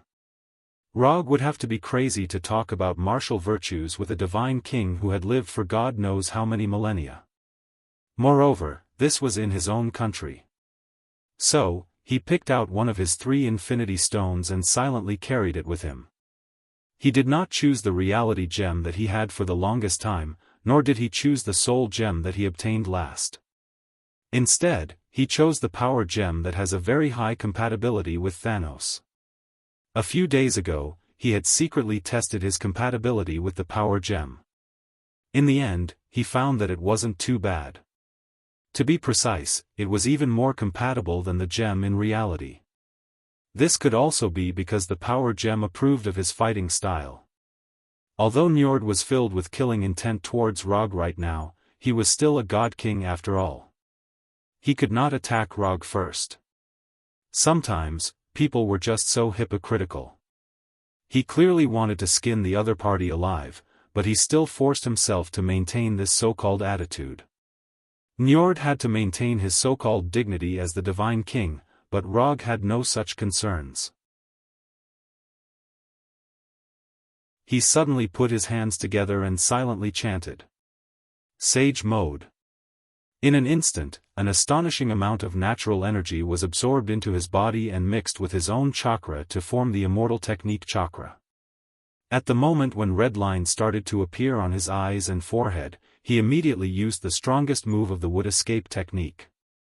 Immortal Technique would release thousands of hands Buddha on top. In the beginning, there were still some Warner Protoss people who didn't understand why such a huge ring was built. Now, however, everyone understood the reason. When this incomparably large Buddha statue emerged from the ground, the originally incomparably wide arena instantly became insignificant. It wasn't just the ring that was affected. Even the spectator area outside the isolation belt was affected. This was also because Rog deliberately controlled the size of the Buddha statue in consideration of the environment. Otherwise, he could have created an amazing Buddha statue with a base diameter of more than 10 kilometers. Instead of just making a Buddha statue with a base diameter of less than 2 kilometers like now. But whether it was 2 kilometers or 10 kilometers, for Warner Protoss people whose average height was less than 2 meters, it was equally shocking. Seeing this terrifying Buddha statue that took only 1 or 2 seconds to form, the audience finally understood why Rog dared to challenge Njord in Warnerheim. People who could display this kind of move, in their view, were no different from the real Divine King. Not only were the audience shocked by the Buddha statue, but even Njord also showed an expression of disbelief. He couldn't understand how Rog, who could barely fight with him a few years ago, could grow to this point in such a short time. How did he do it in just a few years? Warner Protoss people, who had an average lifespan of thousands of years, obviously had a different concept of time than Earthlings. Not to mention that they had such a long lifespan, even Earthlings with an average lifespan of less than 100 meters couldn't understand. After summoning the Buddha statue, Rog didn't immediately control the Buddha statue to attack. Instead, he took out the power gem that emitted a faint purple light from his shirt pocket and held it tightly in his right hand. The power gem that ordinary people couldn't touch directly didn't cause any damage to him. If a 100% sage body and sage mode couldn't be recognized by the power gem, then not many people in the world could use the power gem. Looking at Njord, who didn't have any intention of leaving or hiding in the wreckage of the ring, Rog's face showed a smile. Njord lost. Although he didn't control the Buddha statue to attack, he was already sure that Njord lost. He just said in front of everyone that if he couldn't kill Njord in 3 moves, he would kill himself. It was actually a psychological tactic. He wanted to kill Njord in 3 moves. People who heard this sentence would first think that his 3rd move was the most powerful and terrifying attack. But in fact, he would directly use his most powerful attack in the 1st move and solve all problems in 1 move. The reason why he said 3 moves was to mislead Njord. And it turned out that his misdirection was effective. Njord, who was riding the huge saber-toothed tiger, didn't have any intention of dodging or leaving. Obviously, he planned to take his 1st move and calculate how powerful his remaining 2 moves would be. But Njord didn't expect that in Rog's plan, the remaining 2 moves didn't exist at all. 1 move, life and death. Under his control, the power gem's energy poured into the Buddha statue, making the originally green Buddha statue shine with a purple light. Looking at the purple light that suddenly appeared on the Buddha statue, Gulwig suddenly remembered something. But at this time, Rog controlled the Buddha statue to attack. Buddha on top. Rog put his palms together again and placed the power gem between his palms. Then, the fist behind the Buddha statue came to life in an instant, smashing toward Njord with the power to destroy heaven and earth. When the first fist of the Buddha statue arrived in front of Njord, Njord raised the golden trident in his hand. A pale blue hemispherical energy barrier completely enveloped him. Boom! A terrifying explosion rang out. The blue light and purple light mixed together, forming a dazzling ball of light. Before the sound of the explosion could reach the ears of the surrounding audience, the Buddha statue's 2nd fist came crashing down. Then the 3rd, the 4th, the 5th, in the beginning, one could still see the blue light formed by Njord's divine power. However, after the 20th punch, the blue light completely disappeared and was replaced by purple and golden explosive light. Eula Eula Eula Eula Eula. Although the Buddha statue's body gave people a feeling of incomparable clumsiness, the speed of the Buddha statue's punches was far beyond people's imagination. It had even reached the limit of what the naked eye could capture. The audience thought that they would be able to see a hearty battle, but they never imagined that they would see a one-sided beating.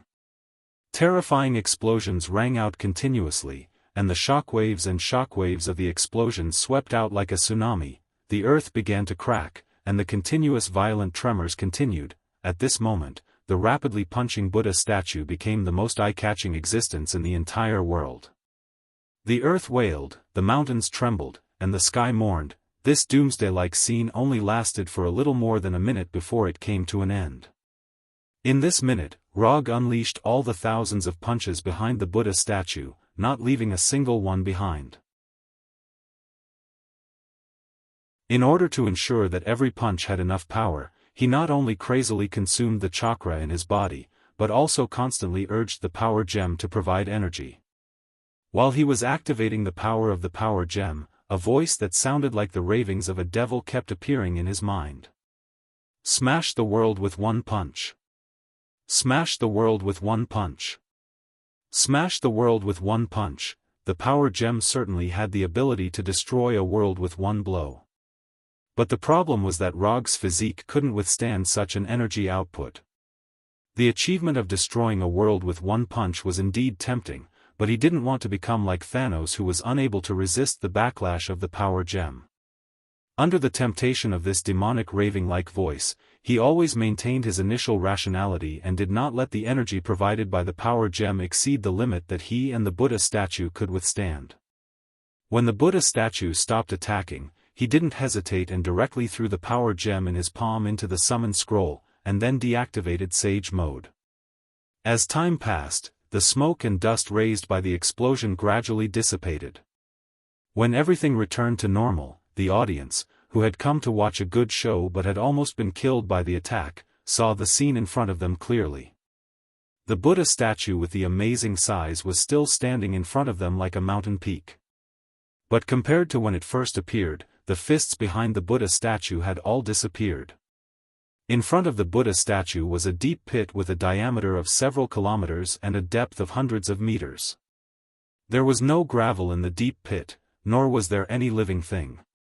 Njord, who was supposed to be standing in front of the Buddha statue, had completely disappeared. Instead, there was a fist-sized light blue crystal floating quietly in the center of the deep pit.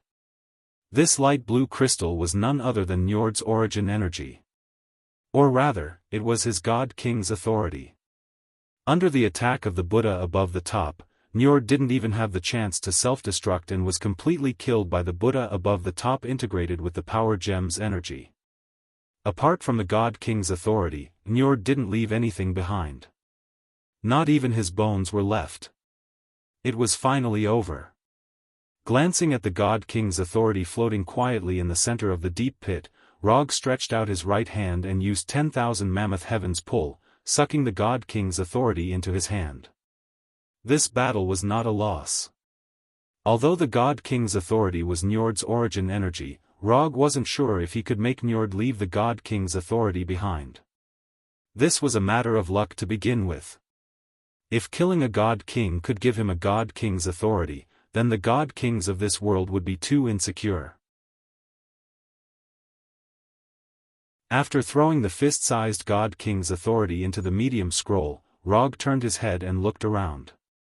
Although Gerweg had prepared a large enough arena for him, it was clear that Gerweg had underestimated his strength. A 1-kilometer diameter arena wasn't enough for him to unleash his full potential. Apart from Njord being killed by the Buddha above the top, the spectators on the opposite side of the Buddha statue also suffered heavy casualties. When the Buddha statue appeared, the spectators outside the isolation zone silently retreated a distance. However, it was clear that they didn't retreat far enough.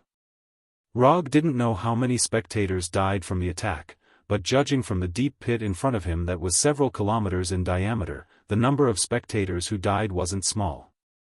However, this had nothing to do with him. It was all because Gerweg's arrangements weren't appropriate enough. And these spectators obviously forgot a very important thing, that is, the battle between the strong wasn't something that everyone was qualified to watch. Sometimes, watching the fun also comes with a price. The battle between the fourth Hokage Rog and the God King Njord ended in a way that no one expected. After the death of Njord, Gerweg succeeded as the God King and issued a series of decrees. Although there were many of these God King decrees, they could be summed up in a few words. They were all militaristic and fighting to the death. After the battle with Njord, Rog didn't directly return to the royal city, but rested for a few days in the manor on the outskirts. After spending a few days with Hinata, which everyone was very satisfied with, he returned to the royal city alone, then took Gerweg's order and walked into the library that only the members of the Warner Protoss royal family could enter. Although he asked Gerweg for a month's browsing permission, Rog didn't stay in the library for a month. After the attendant told him that Gerweg agreed to let him take away a copy of any book in the library, he did not stand on ceremony with Gerweg and took away all the copies of the books in the royal library in one fell swoop. As a result, he didn't spend much time in the library. In total, he spent less than 5 days in the library.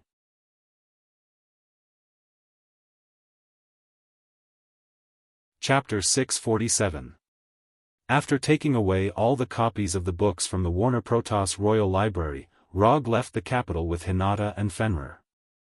Although no one from Warner Protoss dared to express dissatisfaction in front of him, and even the people he met on the street were respectful to him. But he still lost the intention to stay in the capital to play. Traveling was always like that. Before you come, you always feel that the destination is full of scenery. But as long as you go to the destination or stay for a while, you will feel that this place is just like that. This is how Rog feels now. So after getting the reward he deserved, he directly left with Hinata and Fenrir. As for the elf girl Rosie who was auctioned by him, she was sent back to Konoha in advance. If it was calculated based on the length of the journey, Kuroto and Hinata's journey was already over. However, before returning to Konoha, he still had a small matter to deal with, that is, the abnormality after Fenrir swallowed the Black Panther god Batet. In Fenrir's head, there is still a hexagonal crystal that is neither a godhead nor an energy core. As Fenrir's master, he needs to help Fenrir solve this problem before returning to Konoha. After all, this is also the obligation of a poop picker. Less than half a day after leaving the capital, Rog confirmed the location of Hel, the goddess of death, and used the portal magic to directly come to Hel's army camp. At this time, Hel was in the camp of the main army composed of frost giants and flame giants. Only when Hel was the commander of the army, frost giants and flame giants, two races with completely different energy attributes, could peacefully coexist in the same camp. The appearance of the golden light portal immediately attracted the attention of frost giants and flame giants. But before they had time to surround it, they saw Fenrir coming out of the portal. As well as Rog and Hinata, who were sitting on Fenrir's back. Although the flame giants didn't know Fenrir, they recognized Rog sitting on Fenrir's back. This is the fierce person who killed their former king. Rog did not care about these frost giants and flame giants, and directly drove Fenrir toward Hila's main tent. Just as Fenrir was about to reach Hila's main tent, Hila, who was wearing a dark green battle suit, walked out of the tent. "It really is you. What is it this time?" Hila looked up at Fenrir and Hinata, then said to Rog. "Fenrir has a small problem now. I'm not sure what's going on, and I don't have a solution. So, if you don't mind, I hope you can help me take a look." After that, Rog let Fenrir lie down and pointed at Fenrir's head. "I fed him a small piece of divinity, and then a strange crystal appeared in his brain." Rog explained the ins and outs of the matter. "Godhead? Ha ha ha ha ha. As expected of you. Only you can do such a thing. Ha ha ha." After hearing Rog's words, Hila laughed without restraint. She laughed like a queen. After laughing at Rog, Hila pointed to Hinata standing behind him and said, "Who is she to you? Girlfriend or wife?" Rog did not expect Hila to ask this question. He, who had been trained by Hinata to have a desire to survive, did not even think about it and directly said, "Her name is Hinata, now girlfriend, wife in the future." "Oh. You have good taste, and so does she." After that, Hila took back her gaze from Hinata and went straight to Fenrir. Seeing his former master come to him, Fenrir wanted to express his enthusiasm. However, when he saw Rog beside him, he decisively dismissed the thought. He laid on the ground without moving, not daring to show any signs of intimacy. Hila raised her right hand and gently stroked Fenrir's head, then controlled the divine power of death to surge into Fenrir's head. Hila's perception lasted for more than a minute before it ended. After retracting her right hand, she slowly said, "Fenrir is not much of a problem. It's just that his current body can't support him to condense his own godhead. Fenrir was resurrected by you. You should know that Fenrir is not a complete life, and his soul is still in an incomplete state. If I'm not wrong, you should have reached some cooperation with the Lord of Hell, Mephisto, and used part of Mephisto's power to finally resurrect Fenrir. Normally, there is no problem with this method of resurrection, but the Fenrir resurrected in this way is not a complete Fenrir. But you don't have the divine power of death, so it's normal that you can't notice this." Hila explained Fenrir's current state. Although she did not say it, Rog could already see that Hila had a way to repair Fenrir's soul. "What do you want?" Rog said directly. Do you still have the Godhead fragment that Fenrir swallowed? If you do, I want that Godhead fragment. If you don't, then you can only follow my army for a while. Hela said the reward she needed. For her who has almost touched the threshold of Divine Father, although the Godhead fragment of the Black Panther god Batet is not particularly useful, it is still a good reward. I just have one more. After saying that, Rog used the psychic technique to summon the remaining Godhead fragment. After receiving the Godhead fragment from Rog, Hela suddenly raised her eyebrows and continued, I heard that you killed Njord a few days ago and got his Godhead authority. This can't be given to you, I have use for myself. Although Njord's Godhead authority is inconsistent with his ninja path, it is still an extremely rare and precious item. More importantly, the Godhead authority can allow him to further enhance his physique and strength after eating the chakra fruit. Therefore, Njord's Godhead authority, he will not give it to Hela no matter what. Njord himself inherited the authority of the previous Godhead, so he took the crucial step and was promoted to the Godhead. If he gives Njord's Godhead authority to Hela, he can guarantee that in a few days, Hela will become the Godhead, the so-called Divine Father. I'm just asking, I don't plan to take it. Although I don't have much contact with this old woman, I know that she is a very scheming woman. You took away Njord's Godhead authority, you have to be more careful yourself, that old woman is not as simple as you think. Hela glanced at Rog and said slowly. Thank you, I will be careful. Well, there is nothing else. Fenrir will stay with me for a while, about a month or so on Earth, you can come and pick him up then. No problem, thank you for your hard work. After patting Fenrir, who still hadn't reacted, Roger left with Hinata and opened the portal back to Konoha's hidden village. Rog is not worried that Fenrir will not want to return to his side after staying with Hela for a month.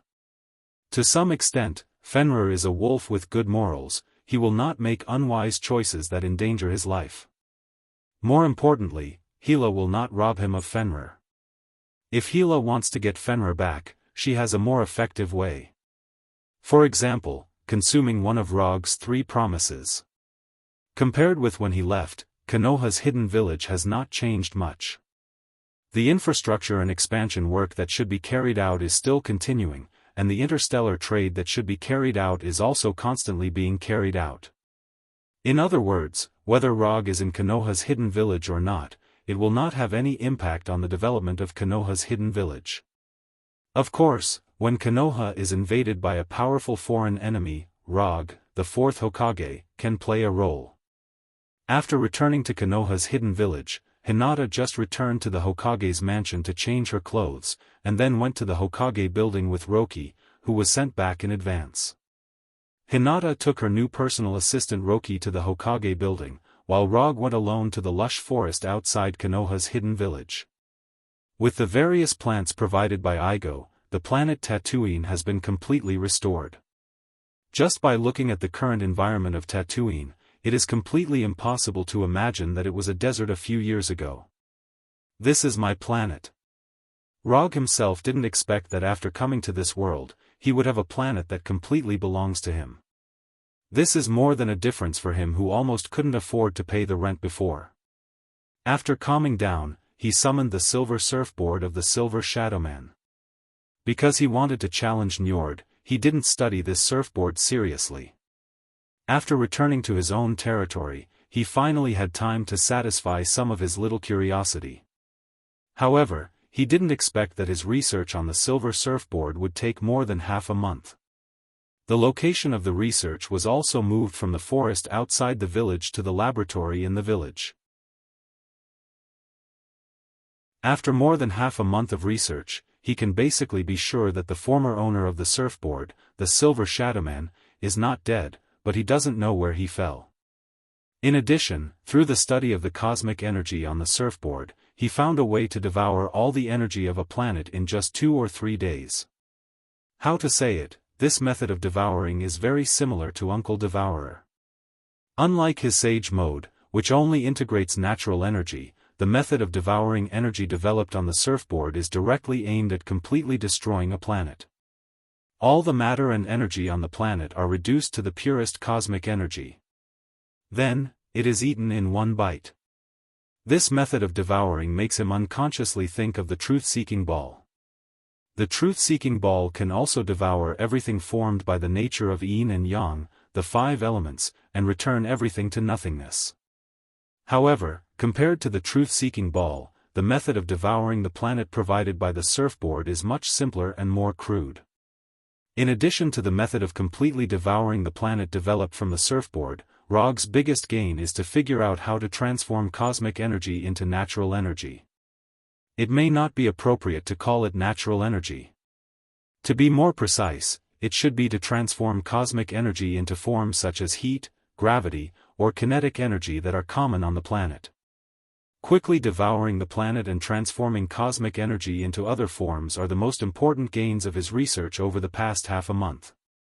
In addition, there are only 2 gains left, knowing that the Silver Shadowman is not dead and that the surfboard can constantly absorb energy from the universe. These studies are of no help to his ninja strength, but they allow him to see some things that can only be seen at the Heavenly Father level. The gains obtained from the surfboard, plus Njord's God King authority. With the existence of these 2 things, he is confident that after eating the chakra fruit, he will quickly gain a foothold at the Heavenly Father level. If possible, he can even try to advance to the single universe level and the multiverse level. Of course, all of this has to wait until he eats the chakra fruit and improves his strength, physique, soul, and status to the peak of the Heavenly Father level. After finishing his research on the surfboard, he began his carefree life as a hands-off shopkeeper. Because of the existence of the silver surfboard, he now has fewer opportunities to use the superlight rock technique. Compared with the silver surfboard, the superlight rock technique is far inferior in speed and flexibility. Not to mention that the silver surfboard can also become a cosmic energy charger at some point. Half a month later, he went to Warnerheim again and took back Fenrir from Hela. At the same time, he learned about the recent situation in Warnerheim. It has to be said that after Gulweg succeeded as the God King, Warner Protoss finally had a little bit of the god race. The situation that was originally dominated by Hela returned to a state of parity under the command of Gulweg. And this is still under the condition that Asgard's garrison is not taken into account. If Asgard's garrison is included, Warner Protoss can be regarded as beating Hela's forces back again and again. Rog did not intervene in the war in Warnerheim and returned directly to Konoha with Fenrir. According to Hela, she has completed Fenrir's soul and promoted Fenrir from a demonic beast to a demigod. Yes, only a demigod. In the end, Fenrir failed to be promoted to the realm of godhood and godhood. However, compared to before, Fenrir still had a huge change. The most obvious change was that Fenrir changed from a black wolf to a silver wolf, and it was a silver wolf that could speak human language. As for how Hela did it, Rog didn't know. However, he was still very satisfied with Fenrir's new image. At Fenrir's request, he sent Fenrir to the werewolf kingdom on Earth, the summit of the peaks, and let Fenrir become the guardian of the werewolves. This was also the path that Black Panther god Bast had chosen to become a god. The only difference was that Black Panther god Bast chose to guard the Wakanda people at the time, while Fenrir chose to guard the werewolves. For Rog's practice of sending a demigod creature to Earth, his magic teacher, Ancient One, did not express any dissatisfaction. However, his junior brother, Strange, had some small opinions. However, Strange's opinion was directly ignored by Rog. Strange was still young and had not yet taken over the position of Sorcerer Supreme from Ancient One. After he became the Sorcerer Supreme, he would know that there were all kinds of monsters on Earth. Fenrir was a little demigod and was nothing at all.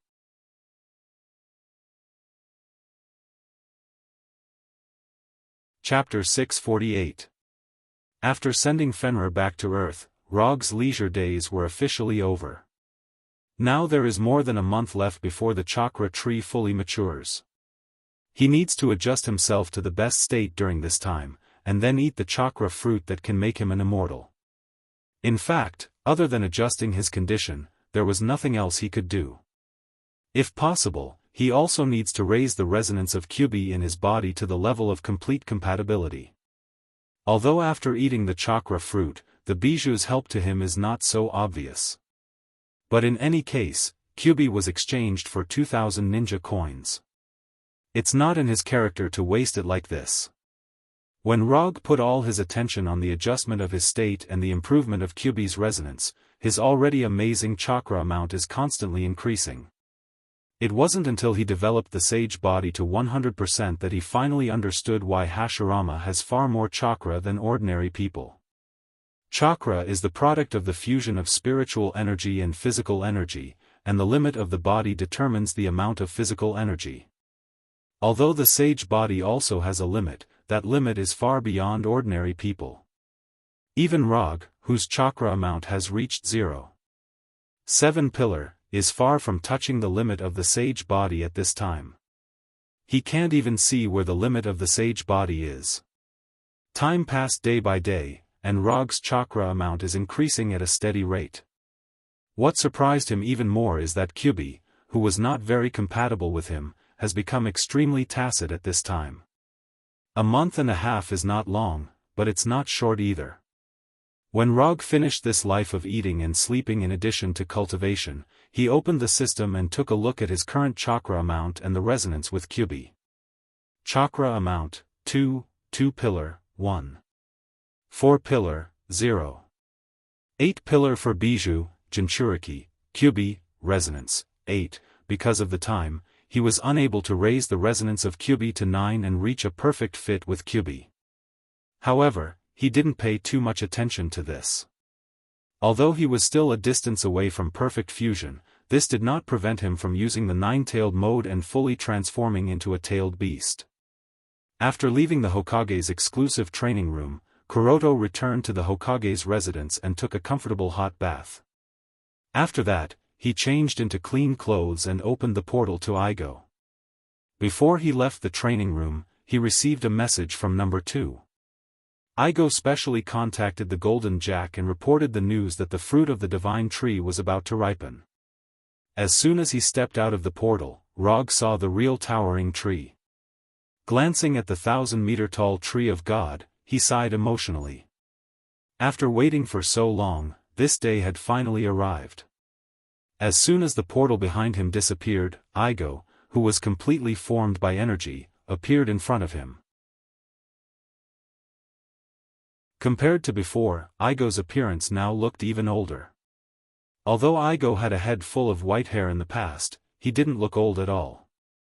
But now, Igo was like a real old man, revealing a trace of aging and desolate aura. The fruit you want is about to ripen, I hope you can keep your promise. Rog didn't know if it was his illusion, but he felt that Igo was really a lot older, as if he was an old man who had reached the last stage of his life. I never break my promise.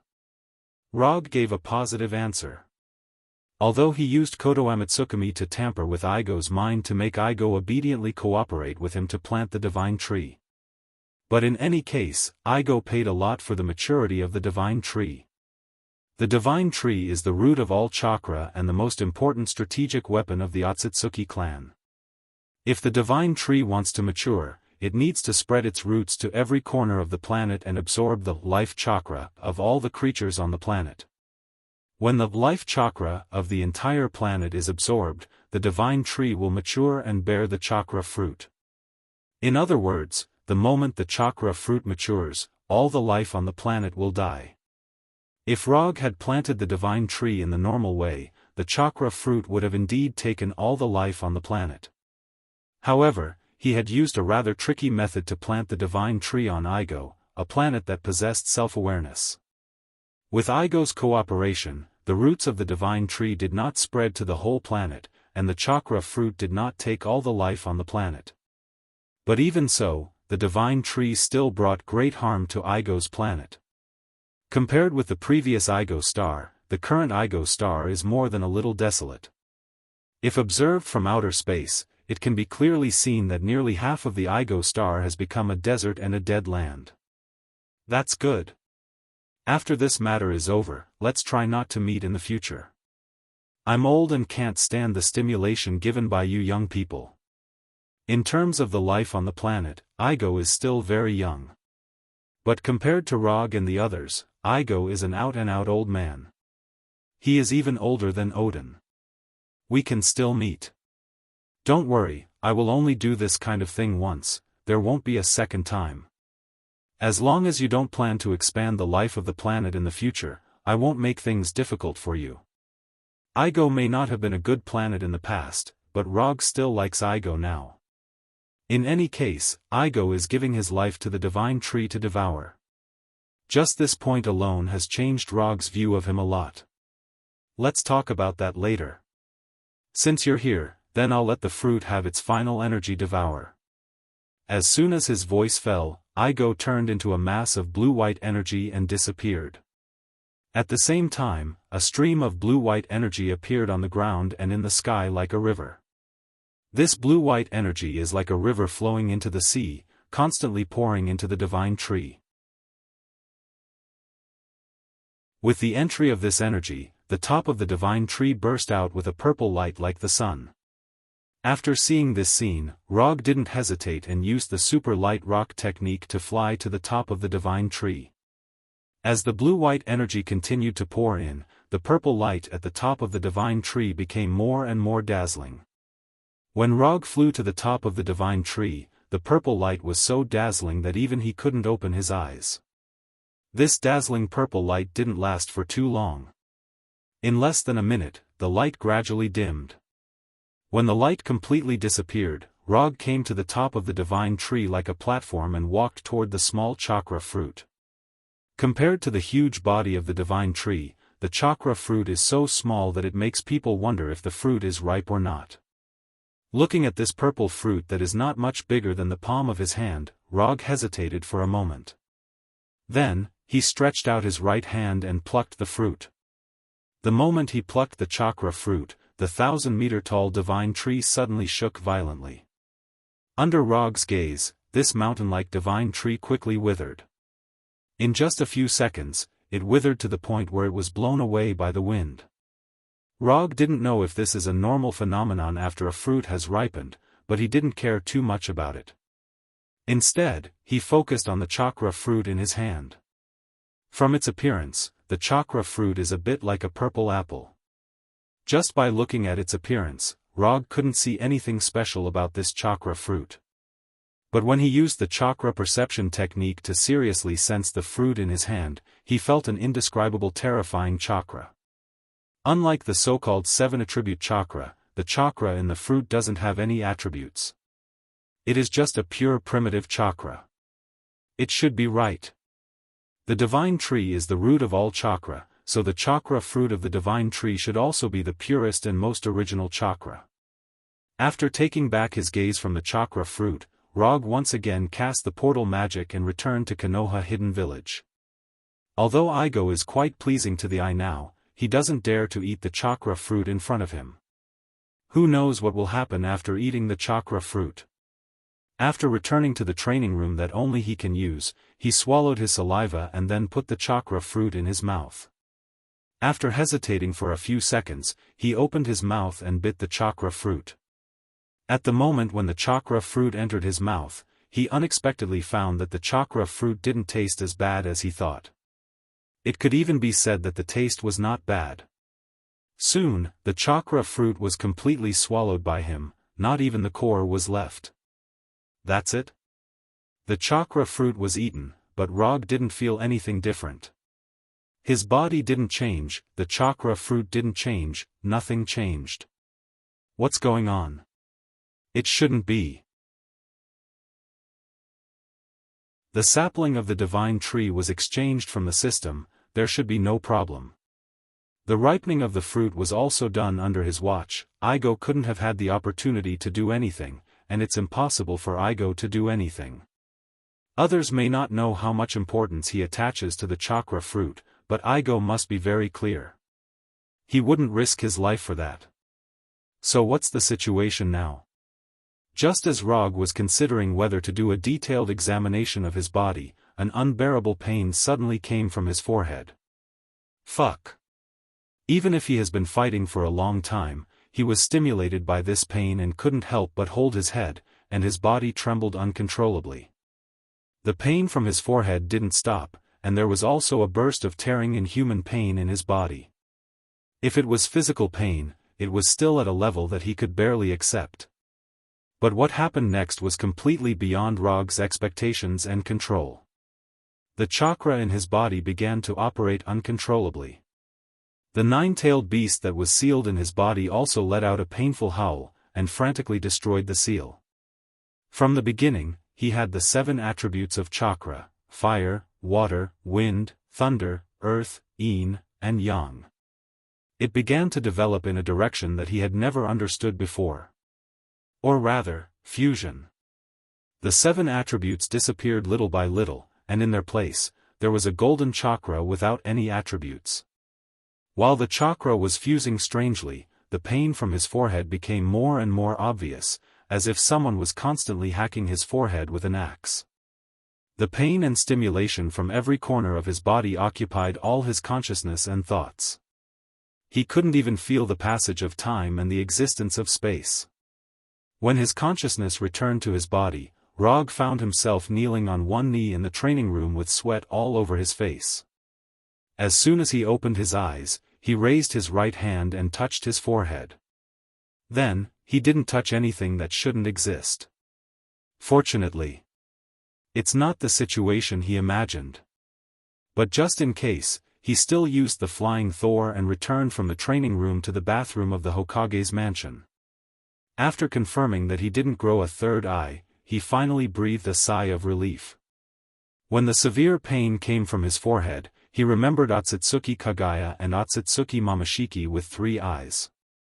However, it turned out that he was just scaring himself. As a normal person on Earth, he didn't want to grow an eye on his forehead that shouldn't exist. Even if that eye is Rinnegan, it's still not good. Although there was no new Rinnegan on his forehead, the Rinnegan in his right eye was a little different from before. The Rinnegan in his right eye was an ordinary lavender Rinnegan. At this time, his Rinnegan has become golden Rinnegan. What's more different is that on the circle of Rinnegan, there is a black Magatama. He counted a total of 9 Magatama. After counting the Magatama in his right eye, he looked at his left eye. His left eye, which was supposed to be Sharingan, has also become golden Rinnegan, and it also has Magatama. But unlike the 9 Magatama in his right eye, his left eye only has 6 Magatama. At this time, is there still a sense of asymmetry? Thinking of this in his heart, he guessed a reason that is very likely to be the truth. After his right eye became Rinnegan, there was already an imbalance in strength between his 2 eyes. And this imbalance was still there after he ate the chakra fruit.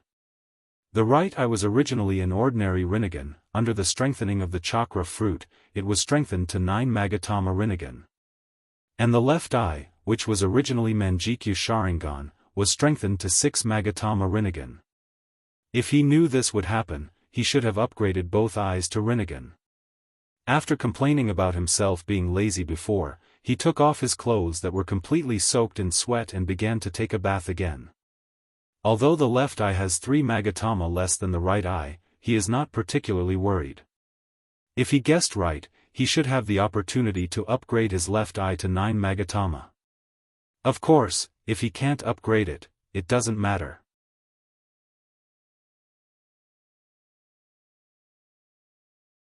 Chapter 649. The 2 eyes were different, and it wasn't a day or 2 for Rog. And the power of the 6 Tomo Rinnegan may not be weaker than the 9 Tomo Rinnegan. If used well, not to mention the 6 Tomo Rinnegan, even the ordinary Rinnegan would be amazing.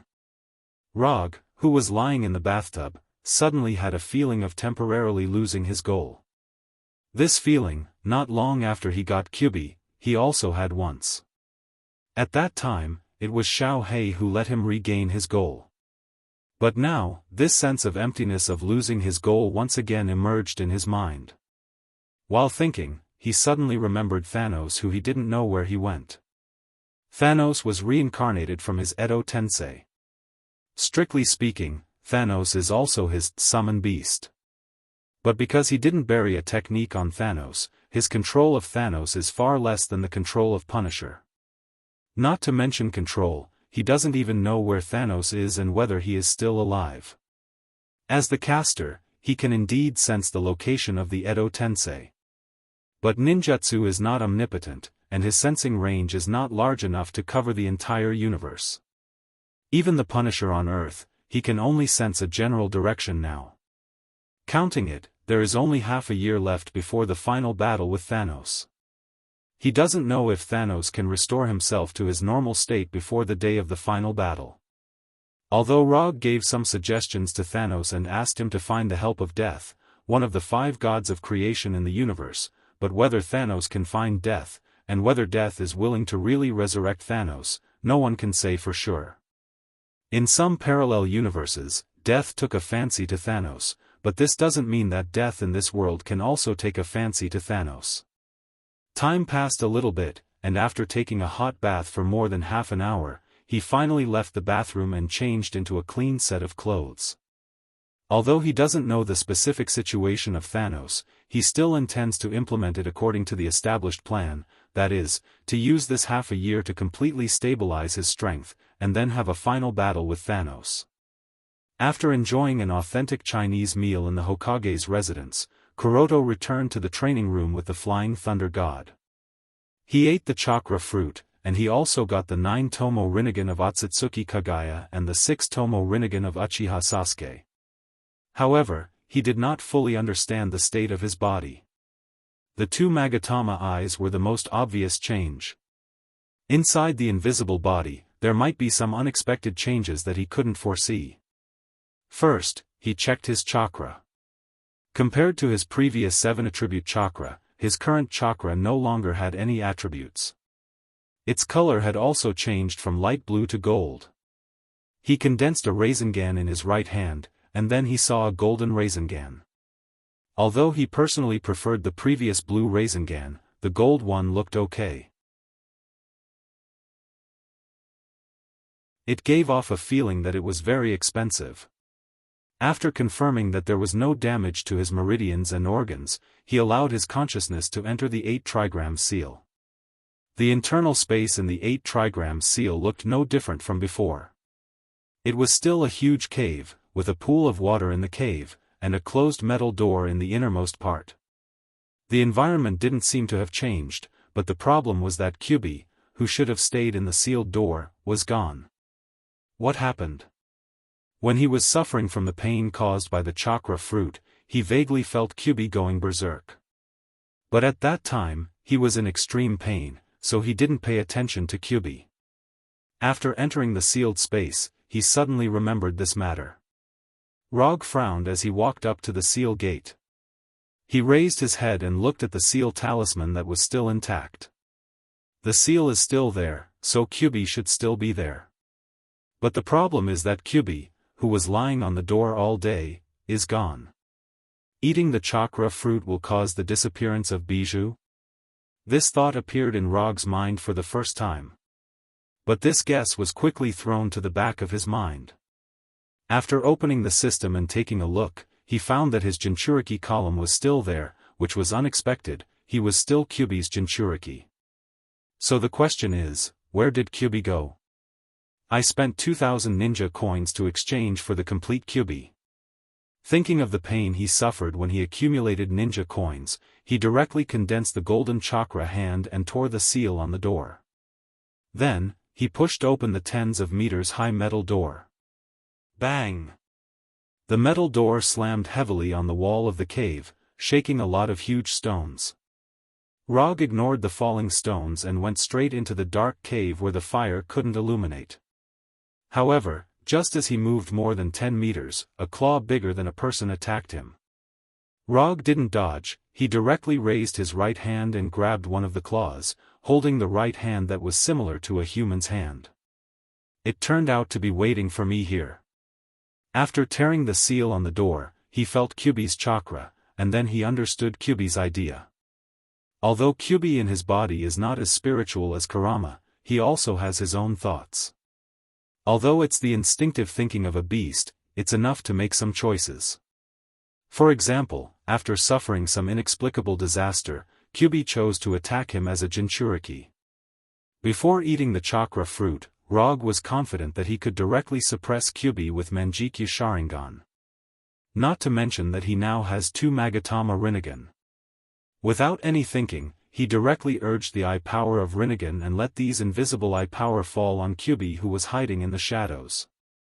In less than a second, Kyubi, who had a strong killing intent towards him, was forcibly tamed by him.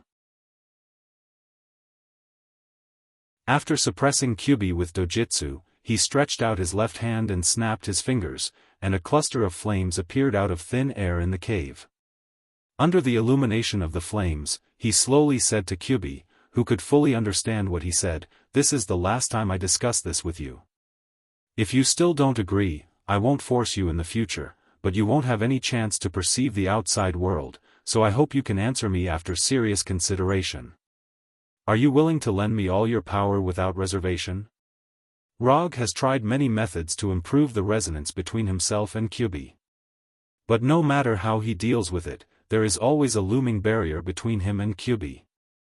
This is why he has been unable to increase the resonance to 9. After eating the chakra fruit, or to be precise, after obtaining Magatama Rinnegan, he finally knew what the problem was. He is not Naruto, and Kyubi is not Kurama with enough wisdom. It is impossible for him to achieve a perfect fit with Kyubi using Naruto's method. Kurama has the same wisdom as humans, so he can understand Naruto and is willing to be Naruto's most reliable friend. But Kyubi in front of him can't do this. Because from the beginning to the end, Kyubi in front of him is a bijou with beast instincts. There is only one way to make a beast fully recognize you and obey you, that is, to completely beat it and let it know who is the master. So Rog doesn't intend to reason with Kyubi, nor does he intend to have a friendly conversation with him. He wants to use his fist to let Kyubi know who is the real boss. After saying that, he put down Kyubi's paw and silently waited for Kyubi's response. Although Kyubi can't speak, he is sure that Kyubi definitely knows what he is saying. Even a pet dog can roughly understand the master's meaning. As a bijou, Kyubi can't understand his meaning. 5 seconds, 10 seconds, 20 seconds, Rog didn't urge Kyubi, but quietly stood in front of Kyubi. He gave Kyubi 1 minute. If Kyubi doesn't respond or refuse him within a minute, then he will let Kyubi completely lose the opportunity to perceive the outside world. Kyubi does have a lot of chakra, but for him who has eaten the chakra fruit, chakra is no longer a problem. Except for the Kyubi mode and the complete bijou mode, Kyubi's value to him has dropped to a dispensable state. 50 seconds, 55 seconds, just when Rog was about to turn around and leave the cave, and then completely seal Kyubi in the cave, Kyubi finally gave a response. Kyubi put away his paw, clenched his right hand into a fist, and then put his huge fist in front of Rog. Fist bump? Although his Kyubi is not Kurama, he still retains the habit of fist bumping. Looking at Kyubi with satisfaction, Rog also raised his right hand and bumped fists with Kyubi. When these two completely unequal fists collided with each other, a strange feeling suddenly appeared in Rog's body. Without opening the system page, he knew that this strange feeling was the feeling of perfect resonance. Kyubi finally completely recognized him. From today onwards, you'll be called 9 Circles. Rog, who is bad at naming, gave Kyubi a new name that he thought was okay. However, as soon as he said the name, Kyubi put his fist away. Dissatisfaction was written all over his face. You don't like 9 circles, what about 90,000? Kyubi continued to shake his head. 90,000 is not enough, what about 9 ropes? Kyubi still shook his head. Last time, 9 luminaries. If you still don't like this name, then you can only be called 9 circles. Although Kyubi did not understand what 9 luminaries meant, he knew that the name 9 luminaries was already much better than 9 circles and 90,000. After seeing Kyubi, no, now it should be 9 luminaries nodding satisfactorily, Rog continued, I won't put the seal back, you can move freely in this relatively spacious space. If there is a chance in the future, I will find a way to let you go outside and experience the real world. 9 luminaries gave him face, so Rog would certainly consider 9 luminaries behalf. Of course, it was impossible to let 9 luminaries completely leave the seal, but he could use the reality gem to create a temporary shell for 9 luminaries and let it experience the real world for a period of time in the outside world, just like what he did on Titan Star. After dealing with 9 luminaries, his consciousness returned to his body and he continued to check his condition. More than half an hour later, he finished checking his body. Excluding the strengthening of his body, there was nothing wrong with his body and he was very healthy. There were no hidden injuries, there was nothing wrong with him, his meridian system was intact, and the amount of chakra was also very satisfactory. Before eating the chakra fruit, his own chakra amount was 1.4 pillars. Now, his chakra amount has reached an astonishing 3.5 pillars, and this is not counting the Bija chakra. If the Bija chakra is added, his chakra amount has reached an astonishing 4 pillars. In addition, he didn't know if it was his illusion, but he always felt that the golden chakra consumed less energy when using ninjutsu, and the response was faster. The consumption was less, which was a good thing. However, the fact that it had a faster response seemed to be of little use. He could use ninjutsu without any seals, and it was faster on the basis of instant cast, but the result was still instant cast. After confirming that there was nothing wrong with his current body, he began to think about the ninjutsu that Otsutsuki Kagaya had. Infinite Tsukuyomi was not needed, he had no intention of ruling the world. However, he was still very interested in ninjutsu like Yomibai, Heaven's Defense, 80 Gods Air Attack, Grey Bone, and Expansion Truth-Seeking Ball. After deciding the plan for the rest of the year, he left the training room with the Flying Thunder God and came to the Hokage building.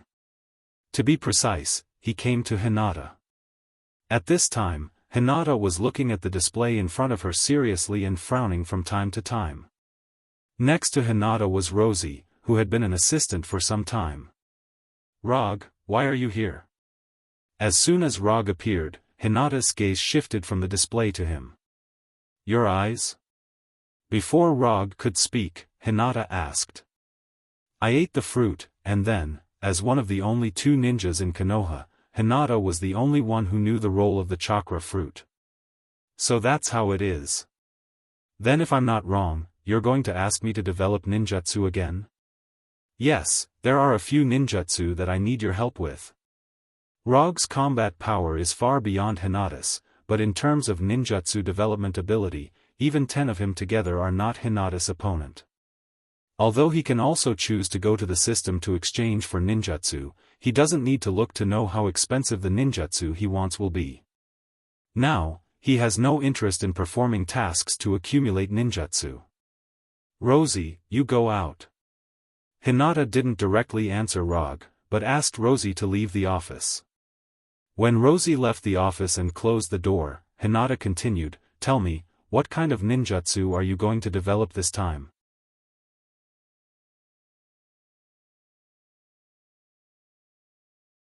Chapter 650.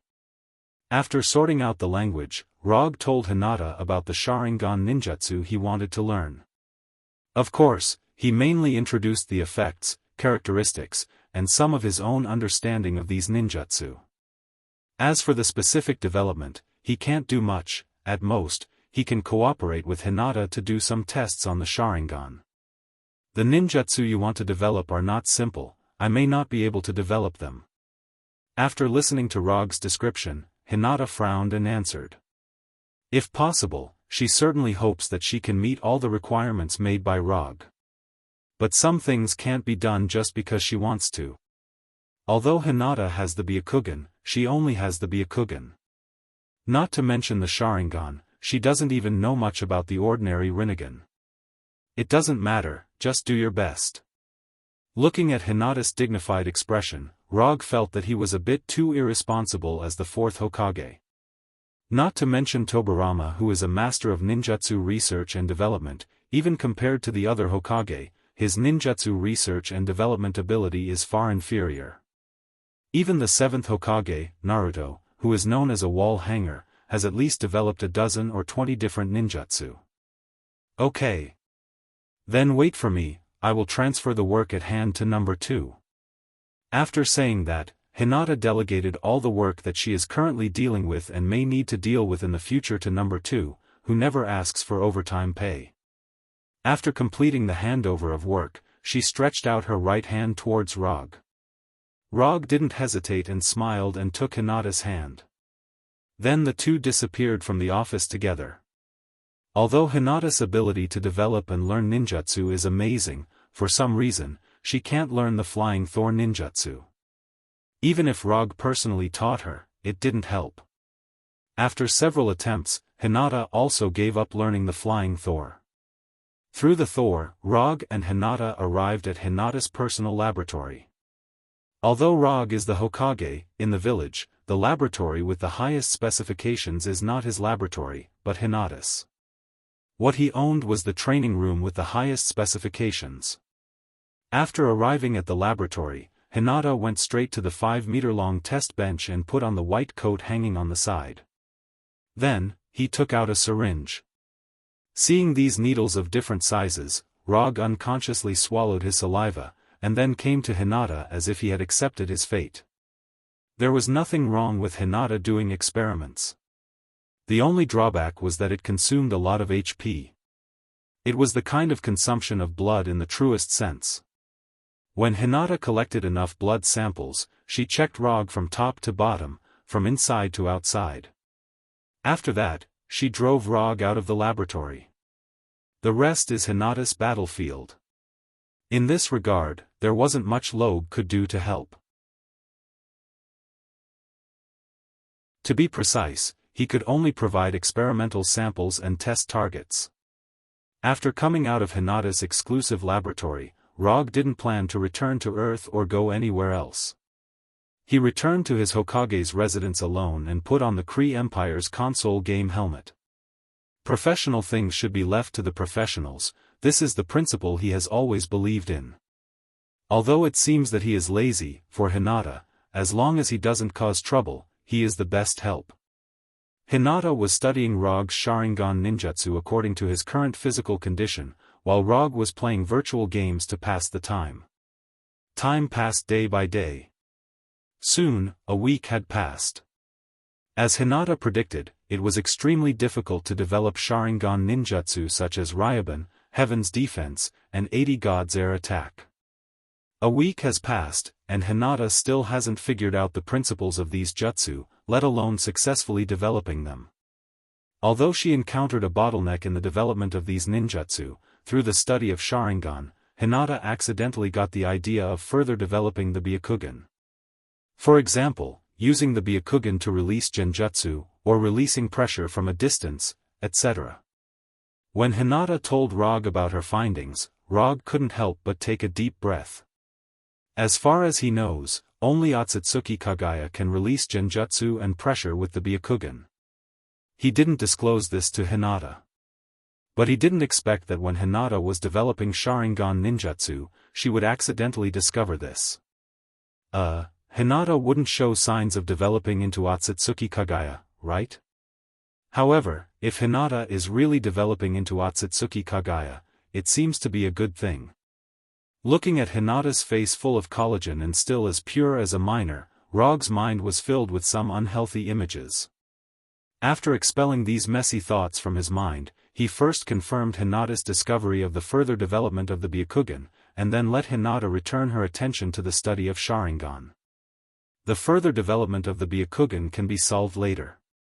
But the ninjutsu of Sharingan, he will need to use them in half a year. When Hinata returned her energy to the development of Sharingan and those ninjutsu, Rog also ended his decadent life that he maintained for a week and left Tatooine on his silver surfboard. Of course, before leaving Tatooine, he said hello to Hinata, lest she need to find him but don't know where to find him. Through the portal, he returned to Earth. However, he didn't return to Konoha's headquarters in Washington, nor did he return to New York where he first wandered. Instead, he came to the Werewolf Kingdom, the summit of the peaks. Counting the days, Fenrir has been back as the guardian of the werewolves for some time. He wanted to see how Fenrir has been doing recently, and by the way, see how Bulin and the other werewolves have built the kingdom. Compared with the last time he came, the summit of the peaks has changed a lot. In the previous summit of the peaks, there were only Bulin and other werewolves, as well as the Wakanda people who have been reduced to slaves. But now, the summit of the peaks has opened foreign trade. What he didn't expect was that Bulin and others also formed a private security company and began to accept some security tasks. Strictly speaking, Bulin and others still belong to Konoha's establishment and are members of Konoha's armed forces. But since Rog handed over Wakanda to the werewolves, Bulin and others rarely appear in Konoha. Not only Konoha's headquarters, but even Konoha's hidden village on Tatooine doesn't have many werewolves now. Only those werewolves who have been transformed by extremists and belong to the Molten Wolf Pack continue to stay in Konoha's hidden village. He has no opinion on the establishment of a private security company by Bulin and others. Although the werewolves have their own kingdom, it is almost impossible to expect them to develop their kingdom little by little like ordinary people. So if they want to develop the summit of the peaks, these werewolves will sooner or later embark on the path of mercenaries. Establishing a private security company is also one of the ways these werewolves can best exert their own advantages. Other countries can increase foreign trade income by selling arms, and werewolves can certainly sell their own forces to obtain foreign trade income. Strictly speaking, there is no essential difference between the two. After arriving at the summit of the peaks, Rog didn't go to see Bulin and others, and he didn't even enter the werewolf cities to take a look. Instead, he stepped on the silver surfboard and flew directly towards Fenrir's location. He didn't know if it was his illusion, but after he became a divine father, no, to be precise, after eating the chakra fruit, he felt that he was becoming less and less interested in other things. Even the console games that he used to like very much in the past can't bring him any excitement now. If it's described in a more artistic way, he feels that he seems to be less and less human now. He doesn't know if this is the change brought about by the improvement of his life essence after becoming a divine father, or the change brought about by eating the chakra fruit. But he instinctively felt that this change was not what he wanted. He didn't know how long this weakening of humanity situation would last, and he wasn't sure what this change would eventually become. But there was one thing he was sure of, and that was that he did not want to become a god who was uninterested in anything and everything. So, he returned to Earth and planned to find someone to talk about this issue specifically. Among the people he knew, there were not many people who could give him advice in this regard. To be precise, there was only one wolf and one person. The wolf must be Fenrir. Fenrir was promoted from a magical beast to a demigod creature, and in this regard, he should have a similar experience. As for that person, of course, it was his magic teacher, Ancient One. Ancient One was a divine father, and he walked step by step from an ordinary human to a divine father. What Rog was experiencing now, Ancient One had experienced it before. However, instead of going directly to Ancient One, he planned to see Fenrir first. After all, there were some things that he could talk to Fenrir about, but he couldn't talk to Ancient One. On an unknown mountain peak, Rog saw Fenrir lying on the top of the mountain with a bored expression on his face. "Why are you here?" Fenrir raised his head and asked first. "Nothing, I just came to see you." After that, Rog jumped off the surfboard and went directly to Fenrir's side and sat down leaning on Fenrir. "Your smell has changed, it doesn't smell as good as before." As soon as Rog sat down, Fenrir continued. "I have experienced some things recently, and my body has changed a little." Rog explained briefly. What Fenrir said about the smell changing was not that there was any smell on his body, but that his current aura was very different from before. Others may not be able to perceive it, but Fenrir, as a demigod, can easily discover this. Even if Rog has concealed his own aura, it still can't be hidden from Fenrir. Do you feel that your humanity is getting less and less? Fenrir glanced at Rog beside him and asked silently. You can see that too? It seems that after becoming a demigod, your harvest is not small. Rog said with a smile, and touched Fenrir's white hair by the way. Because I am the same now, I feel that my wolf nature is getting weaker and weaker. Fenrir leaned his head close to Rog and said with a lonely face, in the beginning, I was Hela's war pet, I did whatever she asked me to do, and accompanied her to conquer the 9 lands. Later, Hela was imprisoned by Odin, and I was locked in the dungeon where I could not see the sun. After resurrecting, I became your war pet and fought with you. Of course, most of the time you did not need my help, you could defeat all the enemies by yourself. After following you, I met Blackie and the others, and I had a good time in Konoha, but there were no fights, and it was a little boring.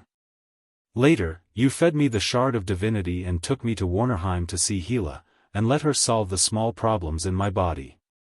Finally, I became what I am now, a demigod creature. Fenrir's tone was flat as he described his past, like an old man recalling his youth. But after becoming a demigod creature, you feel that everything has changed. You seem to have lost interest in everything, and you even like to recall the past life more and more, right? Rog said while stroking Fenrir. Yes, Hela told me that this is because I already have divinity. But I still feel that the days before when I was heartless and only needed to fight and live according to the master's orders were more pleasant. Speaking of this, Fenrir's tone became more lonely. Get up, let's fight. Before, I only used the wooden dragon and the wooden man to beat you. Now I want to train you personally. Rog stood up directly and said to Fenrir with a serious face. Now? Otherwise, do you need to pick a special day? This is what you said. Even if you are my master, I will not hold back. I don't need you to hold back. If you can beat me, it's your ability. After that, Rog's body shone with a golden light, and he hooked his finger toward Fenrir. He originally intended to learn some experience from Fenrir, but he did not expect Fenrir to be more confused than himself. At least he knew what he had to do in the future, but Fenrir directly entered the state of recalling his youth, like an old man waiting for the end of his life. In order to let Fenrir, a new demigod, find some goals in his wolf life, he planned to train Fenrir personally. At the same time, he wanted to test how strong he was as a heavenly father. When Rog's body shone with a golden light, Fenrir also stood up and looked at him condescendingly. Then, a claw was sent toward him. Heavenly Father Rog versus Demigod Fenrir. It officially began.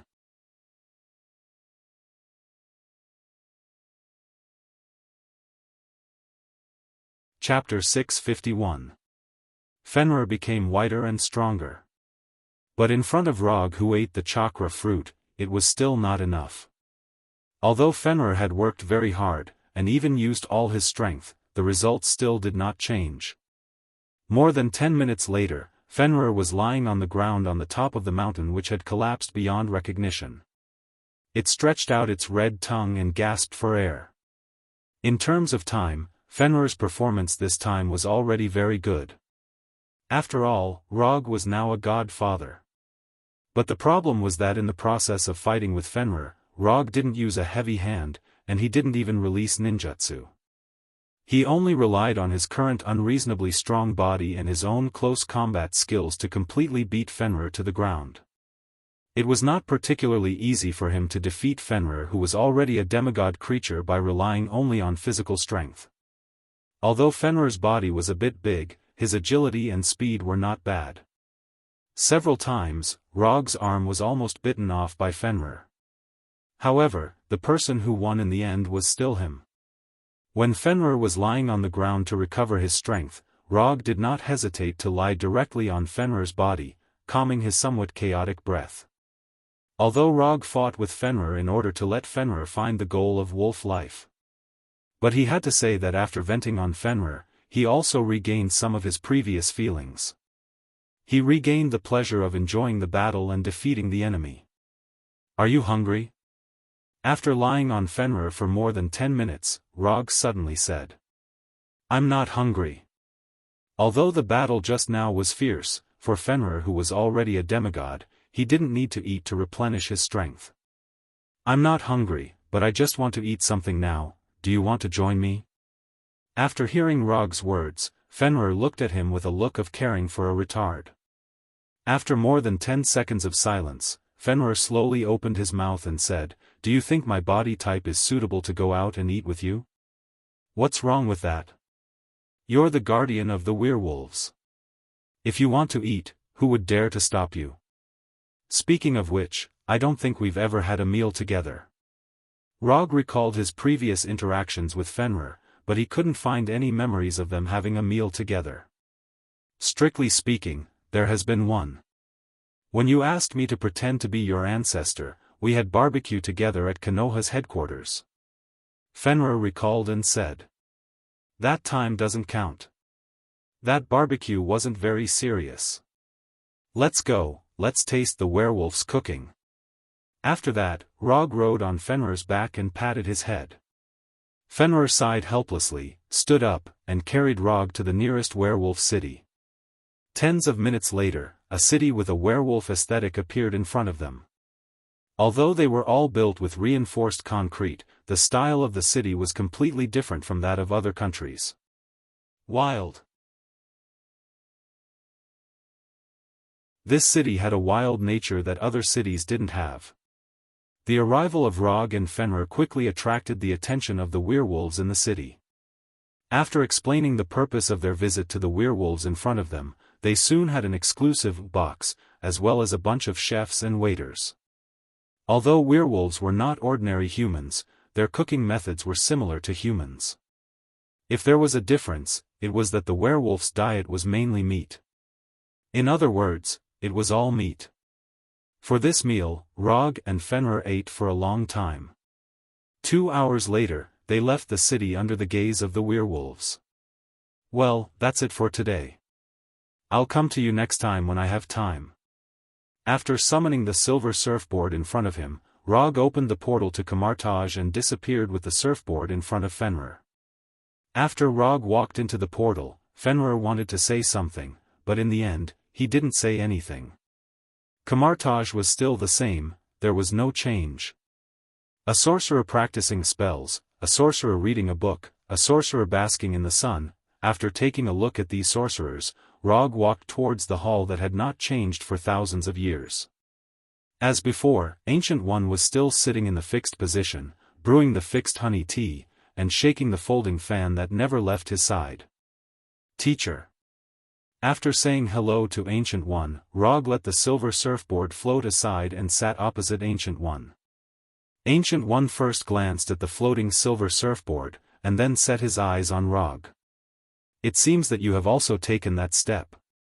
Ancient One said it very euphemistically, but Rog knew that she was talking about him becoming a divine father. Yes, this is something that was decided early on. While talking, Rog picked up the teapot on the table and poured a cup for Ancient One, and then poured a cup for himself. "Looking at you, you should have encountered that problem too. Tell me about it. It's easier to talk to smart people, and you don't need to start a topic at all." After taking a sip of the honey tea that had not changed at all, Rog told Ancient One about the change in his mentality after becoming a divine father. After listening to Rog's story, Ancient One did not answer his question directly, but looked at him very seriously. Just when Rog was a little scared by Ancient One finally spoke. "You can only find the answer to this question by yourself. If you can't find it, you can go to the multiverse and have a look." Rog didn't expect that the suggestion given by Ancient One would actually be this. Go to the multiverse and have a look? This may be difficult for others. But for Rog, especially for him who has studied magic in Camartage, it's not very difficult. And what Ancient One said about going to the multiverse and having a look was definitely not to let him go to other universes, but to let his soul feel the multiverse. Simply put, it's strange out-of-body experience of the multiverse. Will this be useful? It's not that Rog doesn't believe in Ancient One, it's just that he doesn't think this experience will help his mentality. Yes. Ancient One answered with a serious face. Okay, then I'll give it a try. Although he instinctively felt that this method would not work, but since Ancient One said so, there is no loss in trying it. After taking a few deep breaths, Rog cast an out-of-body magic and let his soul leave his body. Just when he was about to actively sense the multiverse, Ancient One suddenly stood up and came to him with a folding fan. Before he could understand what Ancient One was going to do, Ancient One's palm patted directly on the chest of his soul. No. Actively sensing the existence of the multiverse and passively sensing the multiverse are two completely different things. Simply put, it's the difference between having the initiative and not having the initiative. If Rog actively senses the multiverse, he can decide when to end and let his soul return to his body. But if it's passive sensing, then it depends on when Ancient One will let him come back. When he saw Ancient One's right palm coming towards him, he instinctively wanted to end the out-of-body experience. However, in front of Ancient One, whose magic level is several levels higher than him, he has no room for resistance. In just a moment, he felt his soul floating into outer space. Then, as if passing through a black hole, he entered the bizarre multiverse. Although he knew that Ancient One would not have the idea of hurting him, this experience of being forcibly sent to the multiverse still made him feel a little uncomfortable. However, his displeasure quickly disappeared. Because the indescribable feeling of his soul experiencing the multiverse quickly occupied all his thoughts. When his soul entered the multiverse, he lost his perception of time and space. He was like a fallen leaf that had fallen into the river, allowing the river to take him to an unknown territory. Rog doesn't know how long he has been wandering in the multiverse, nor does he remember how many strange worlds he has experienced. The only thing he can be sure of is that he is becoming calmer and more adapted to this indescribable strange feeling. When his soul was finally pulled back to his own body, he found that he was not in the hall, but in the room where he had lived. At this time, he was lying on the wooden bed that was many times older than him. Beside the bed was Strange, who was wearing a hovering cloak. How long have I been gone? Judging from the room he is currently in, his soul should have been wandering outside for a long time. But for how long, he can't be sure. 10 years. Strange glanced at Rog and said calmly. 10 years? Rog looked at Strange as if looking at an idiot. Although he doesn't know how long he has been in the multiverse, it is definitely not 10 years. Not to mention anything else, his body has long ceased to exist after 10 years of not eating or drinking. Your joking level needs to be improved. After rolling his eyes at Strange, Rog stood up and moved some stiff body. Then, he took out his mobile phone and took a look. What 10 years, it's only been 7 days. Sensei said that you can go back after you wake up.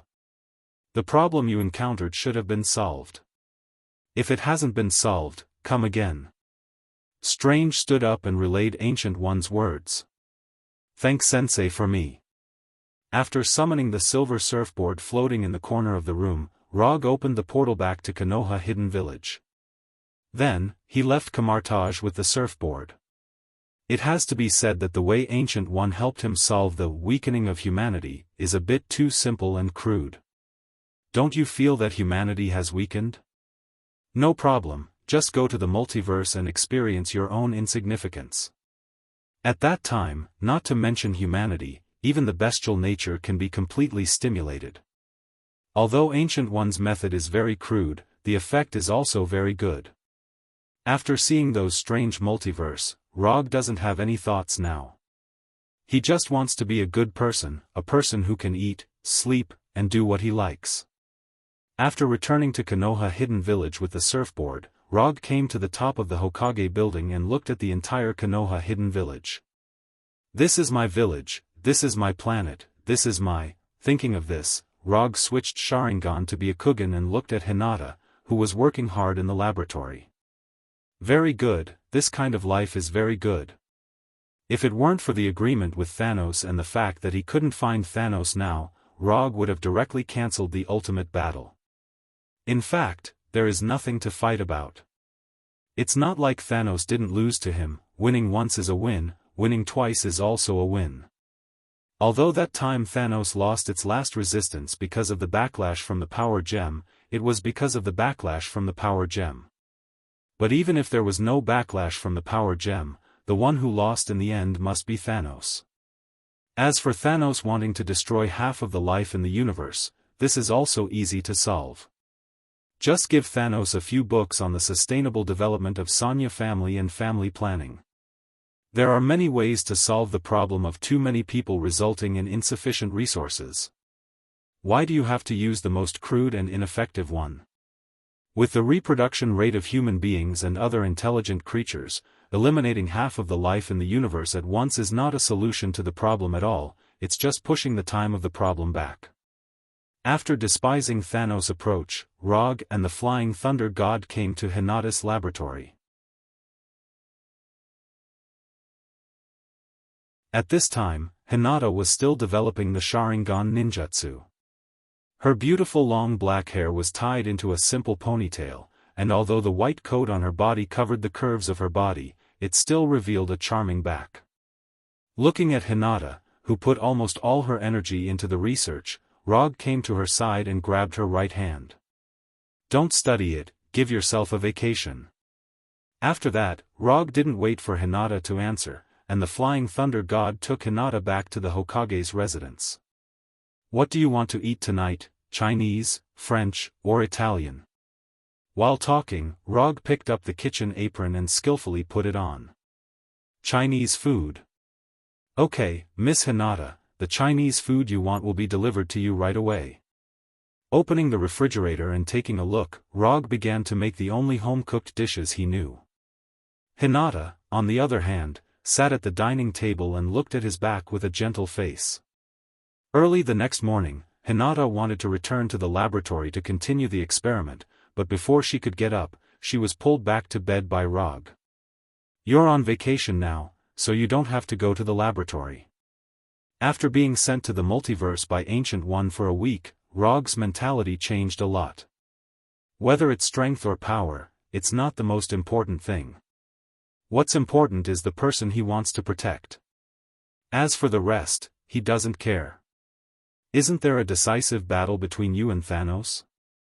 Hinata leaned on Rog's shoulder and asked softly. Don't worry about him, even if it's me now, I can still beat him down.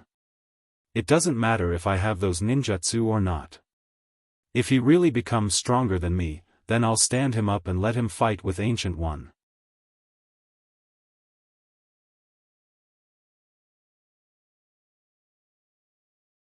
Chapter 652.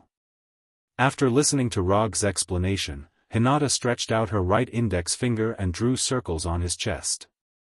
Then, she said lightly, well, it's up to you. More than an hour later, Hinata got up, left the Hokage's mansion, and went to the Hokage building. Although she didn't have to study ninjutsu for the time being, unlike Rog, who was used to being lazy, Hinata was a very responsible person. So, she began to deal with the affairs of Konoha's hidden village. Rog didn't say anything about Hinata's decision. The reason why he can be a hands-off boss is because he has Hinata's silent support behind him. Otherwise, he wouldn't be as relaxed as he is now. Every successful man has a woman who silently works for him. Hinata proved this with practical actions. When Hinata went to the Hokage building to deal with the affairs of the village, Rog also left the mansion and began to stroll in the village. Although he said that he was strolling, he was actually going to find the Punisher. Konoha's headquarters in the Washington area is now just an external facade. In addition to letting others know that Konoha hasn't completely left the Earth, no one lives there. Most of the people have moved to Konoha's hidden village. To be precise, they have settled in Konoha's hidden village. After all, compared with the Earth, Konoha's hidden village is far superior to the Earth in terms of natural environment and technology. Rog first went to the Punisher's house. The result was no surprise. His first summoned beast and subordinate were now performing official duties outside. Not only was the Punisher not at home, but even the Red Tank and the Abomination were also not at home. Except for him, it seems that everyone is busy building Konoha's hidden village. Even Walter now has a job of his own. Konoha's chief psychological counselor. This is Walter's current position. After walking around the inner city for most of the time, Rog finally found a guy who also has nothing to do. Blackie. His previous weapon, Blackie, is now as idle as him. Strictly speaking, it's not particularly idle. He doesn't know whether it's because of his influence or Blackie's own preferences. Now, Blackie likes to taste food and play games.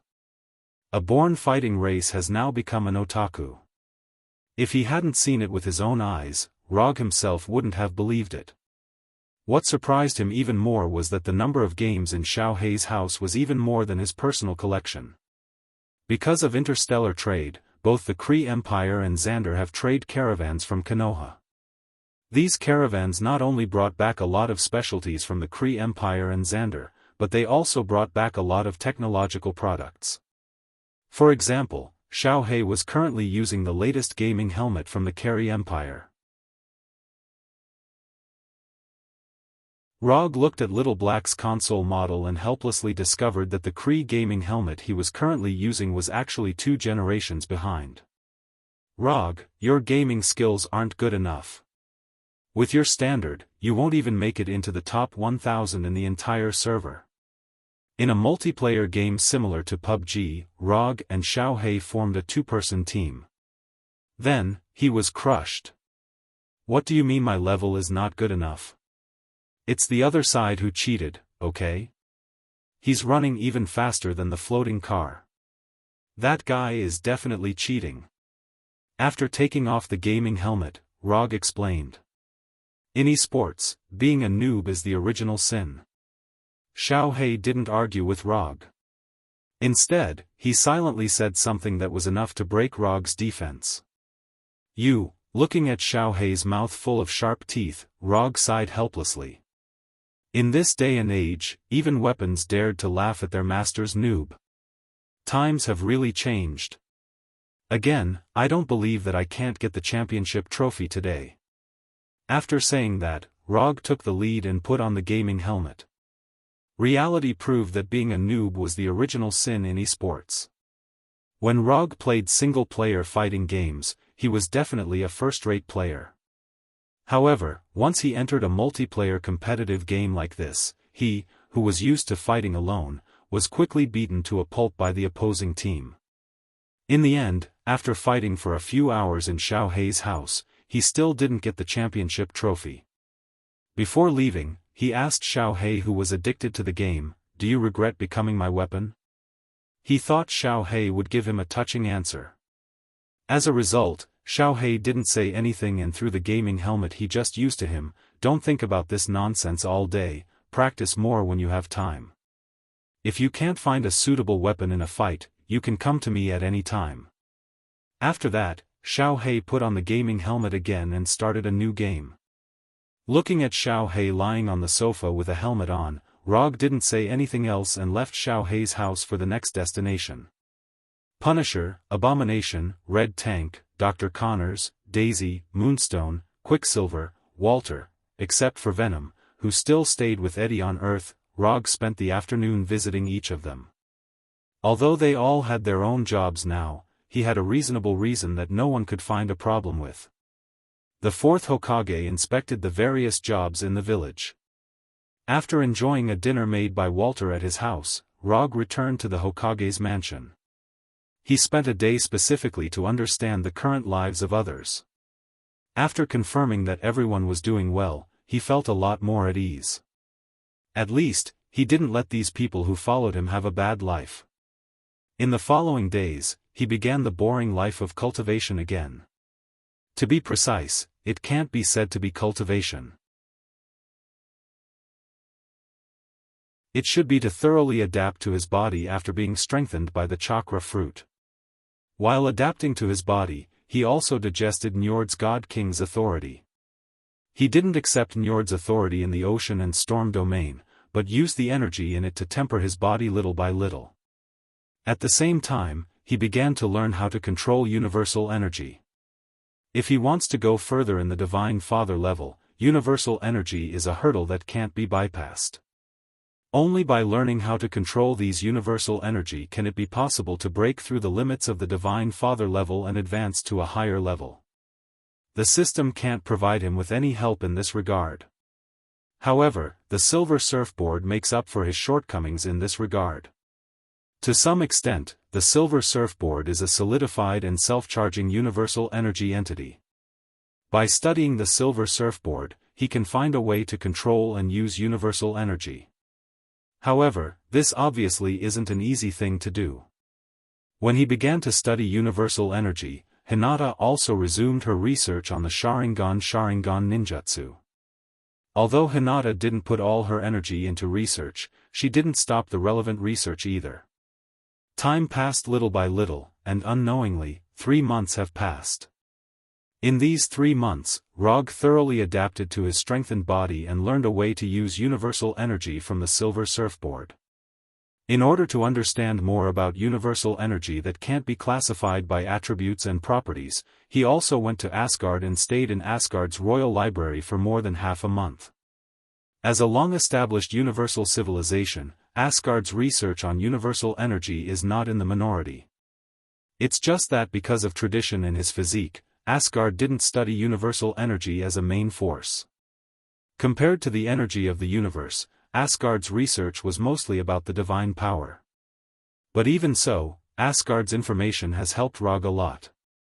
Coupled with the copy of the book collection that he had obtained from the Vanir gods, it only took him 3 months to upgrade himself from a novice in the field of cosmic energy to a slightly knowledgeable researcher. However, research is research, the specific application is obviously not so simple. After 3 months of trial and error, he had only grasped some of the basic methods of using it. For example, relying only on his physical body to survive in outer space, and using universal energy to restore his physical strength and energy, etc. In addition to him, in the past 3 months, Hinata's research has also gained a lot. Although the number is not a lot, Hinata has successfully developed 3 Sharingan ninjutsu, 80 God's Airstrike, Expanding Truth-Seeking Ball, and Killing the Grey Bone. As for Infinite Tsukuyumi, Heaven's Defense, and Yomiuri, she hasn't been able to study them yet, but she has a general idea. It has to be said that Hinata's talent in ninjutsu research and development is really amazing.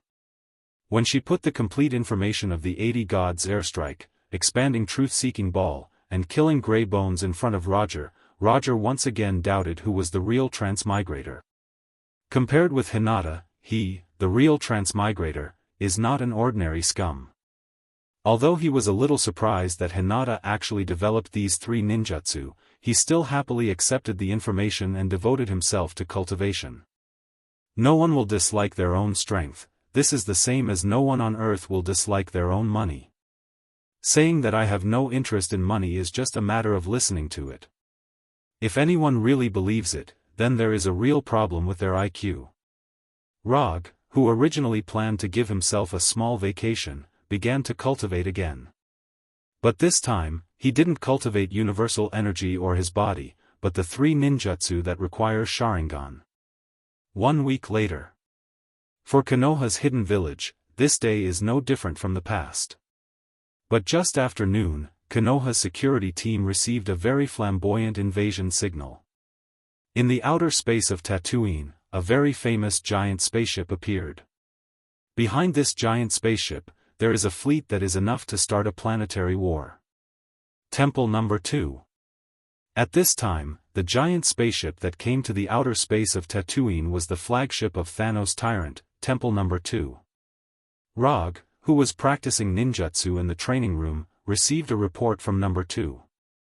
However, he didn't immediately go to the Hokage's office, but returned to the mansion to take a bath. Then, he changed into clean clothes and put on the Haori of the 4th Hokage, and the Flying Thunder God came to the Hokage's office. When he came to the office, the Punishers and others who hold important positions in Konoha were already there, silently waiting for his arrival. Rog glanced at the Punishers, motioned them to sit down, and then said to Number 2, "Number 2, tell me the current situation." Temple Number 2 is approaching the planet at full speed, and is expected to arrive in 10 minutes. It has been confirmed that it is Thanos Tyrant's Temple Number 2, and the fleet behind it is Thanos Tyrant's Vanguard Guard Corps. The other party is maintaining silence and has not responded to any messages. Number 2 quickly reported the current situation, and projected the fleet behind Number 2 Temple. Regarding the sudden arrival of Temple Number 2, the Punishers and others were not surprised. Although not many people knew about the battle between Rog and Thanos Tyrant on Titan, the battle between him and Thanos Tyrant on planet Haza of the Kari Empire was actively publicized by the Kari Empire. Now, the entire universe was spreading rumors that he was not on good terms with Thanos Tyrant. The content of the rumors mainly focused on two aspects. The first was that he stole Thanos Tyrant's power gem. The second was that he stole Thanos Tyrant's daughter, Gamora. Yes, that's right, except for the Punishers, Gila, Supreme Wisdom, and a few other people who knew about it, the entire universe thought that he stole Gamora. In fact, after sending Gamora to Titan Star, he had never seen her again. Not to mention Gamora, he had not even seen the Milky Way awkward dance troupe for a long time. Of course, he didn't specifically explain anything. What other people like to think is their business, and he can't control other people's thoughts. And from the general gossip mentality, people are more willing to believe that he stole Gamora. Even if this thing seems a bit unreasonable, it doesn't affect the spread of this message. What do you think? Looking at Temple Number 2 projected by Number 2, Rog said to the Punishers and others. Judging from the current situation, it does look like Thanos Tyrant is leading a fleet to attack Konoha. But Rog feels that things are not that simple. Although Thanos Tyrant is not a good person, he is a very trustworthy person. There are still more than 2 months before their agreed date of the decisive battle. Even if Thanos Tyrant really wants to attack Konoha, now is not the time. There is only one situation that will make Thanos Tyrant make this decision. That is, he thinks that Rog is dead. Only in this way will he be able to lead the fleet to attack Konoha before the agreed time is up, and before the battle with Rog is over, the outcome will be decided. The other party is coming with bad intentions. I suggest that we fight Thanos Tyrant's fleet in outer space to avoid damage to the village as much as possible. After more than 10 seconds of silence, the Punishers took the lead and said. His suggestion was approved by Abomination, Red Tank, and others. I don't think the other party is going to attack Konoha. If they really want to attack Konoha, they won't just fly at this speed. This is completely to give Konoha enough time to prepare.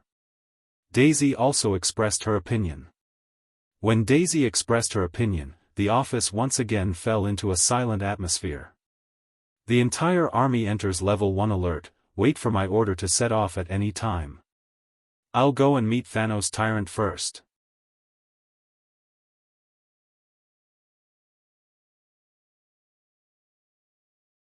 Chapter 653. After that, Rog's body shone with a brilliant aurora-like light. Quantum transmission. The next second, his figure disappeared in front of the Punisher and others and appeared above Konoha's hidden village. Just as he was about to fall under the influence of gravity, the silver surfboard flew out from Konoha's hidden village and quickly came to his feet. Rog now has mastered a lot of flying abilities. Whether it is using ninjutsu or magic, he can fly at will. But the most suitable one for him now is the silver surfboard that originally belonged to the Silver Shadowman. The silver surfboard can take the Silver Shadowman across the universe. Whether it is speed or reliability, there is no need to worry. Rog, standing on the silver surfboard, drew an arc in the air and flew toward the Temple 2 in outer space. After entering the atmosphere, a golden chakra emerged from his body. Although he can now use cosmic energy to cross the universe, the visual effects are still necessary. That's right, the golden chakra released by him now is purely to add some visual effects to himself. When he just flew out of Tatooine's atmosphere, the explorers on the Temple 2 sensed his existence, and the muzzles on the spacecraft pointed in his direction. But until he reached the second temple, these cannons didn't fire a single cannonball or energy beam. Looking at the hill-like Temple 2 in front of him, Rog did not speak. His current body can directly adapt to the vacuum environment and cosmic radiation, but this does not mean that he can transmit his voice in the airless space. "Thanos, I'm coming." In the end, he chose to use magic to solve this problem. He directly transmitted his words to the mind of every creature in the Temple 2 through spiritual magic. Not long after he finished speaking, the Temple 2 opened the entrance passage under the hull. When the Temple 2 took the initiative to open the passage, Rog did not hesitate and flew directly into the passage. A few minutes later, he came to the main control room of the Temple 2 on the silver surfboard. General Deathblade, Nebula, Ebony Throat, Supergiant, Black Dwarf, Thanos Overlord's 5 strongest underlings, the 5 Black Radiant Generals, were all in the main control room. In addition to the Dark 5 generals, he also saw another adopted daughter of Thanos, Gamera's sister, Nebula. Where is Thanos? Although he was alone and in the second temple, he did not show the slightest fear. On the surface, it looked like he was trapped in the enemy camp. But in reality, even if the 5 generals of Black Radiance, Nebula, and the others worked together, they were still no match for him. "Master is waiting for you on Titan Star." Ebony Throat, who had the ability to teleport objects and acted as the brains of the 5 generals of Black Radiance, stepped forward and spoke in a neither servile nor overbearing manner. "Was it your idea to lead the army to Tatooine, or was it Thanos' idea?" Rog asked coldly as he looked at the ebony throat in front of him, which did not conform to the aesthetic standards of the people on Earth at all. The army was pressing down on the border, and they were still maintaining a state of silence. No matter who saw it, this was a blatant provocation of force. "It's Master's will." Ebony Throat continued. "Explain it, or I don't mind having a warm-up battle before going to Titan Star." Only Rog dared to say such words at this time. Even Ronan, the controller, or Nova Supreme, in the Second Temple, did not dare to be so arrogant in front of the 5 generals of Black Radiance. "Master said that if you win, the entire fleet will be yours, and we will also become your subordinates. If you lose, Master wants your Konoha hidden village." Ebony Throat said calmly, not caring about the fact that Thanos took them as a bet. "Interesting, this is to add some stakes to the duel." Rog smiled and shook his head, then said to Ebony Throat and the others, "I accept this bet. But you can't continue to move forward, otherwise, I will let Konoha's fleet destroy you directly. In addition, I will give you a small suggestion. You can now call me Master in advance."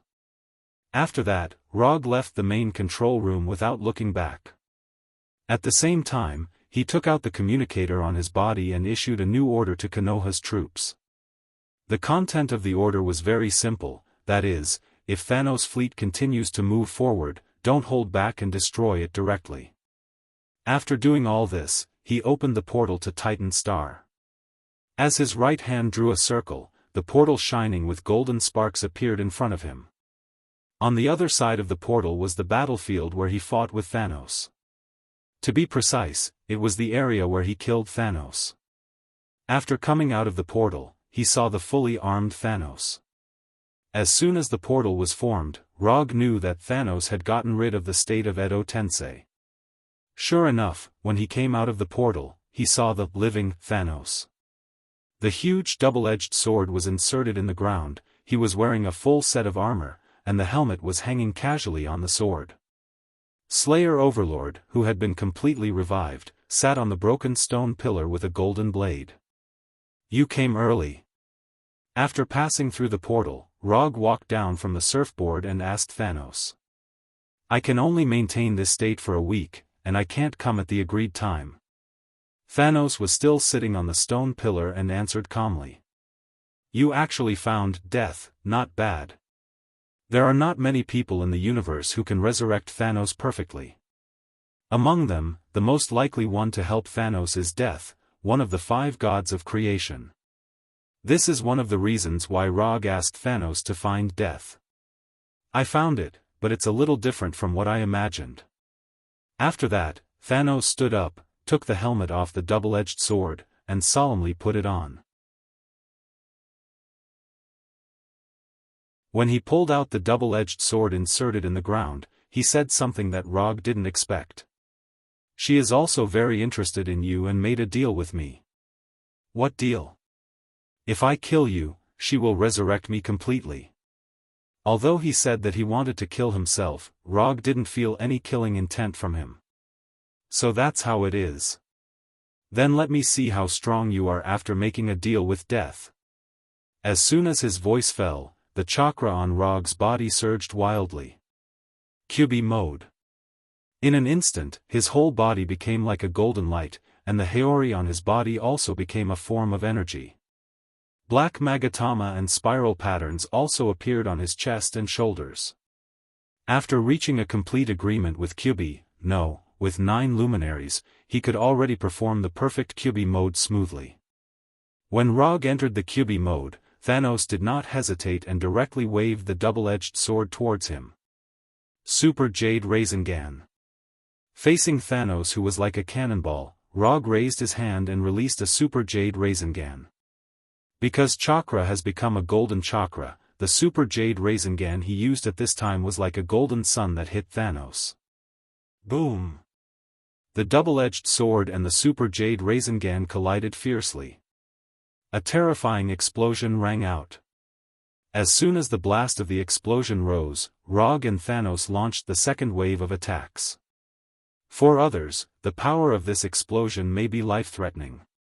But for them, this explosion didn't even have the qualifications to make them shake their bodies. Clang, clang, clang, while launching the second wave of attacks, Rog summoned the Kusanagi sword and competed with Thanos by swordsmanship and close combat. Although the double-edged sword was amazing in size, in the hands of Thanos, the double-edged sword seemed to have no weight, and it was flexible as if it violated the laws of physics. However, Rog, who was waving the Kusanagi sword, was not bad either. If Thanos' fighting style was a wild fighting style, then Rog's fighting style was a perfect combination of skills and speed. Although the fighting styles of the two were different. However, relying on their powerful bodies, they fought a dazzling battle. In the process of fighting, Rog found that Thanos' already terrifying body, after experiencing death and resurrection, had a surprising change. The previous Thanos, more or less, had some shortcomings in speed and flexibility. But now, he was a hexagonal warrior with full attributes. The size of his body did not affect his movements and agility. If he didn't eat the chakra fruit, Rog really didn't have much confidence to compete with Thanos in close combat. In close combat, the most important thing was not the fighting technique, but the quality of one's body. If you don't have enough physical fitness, even if you have good skills, you will be knocked down by a punch.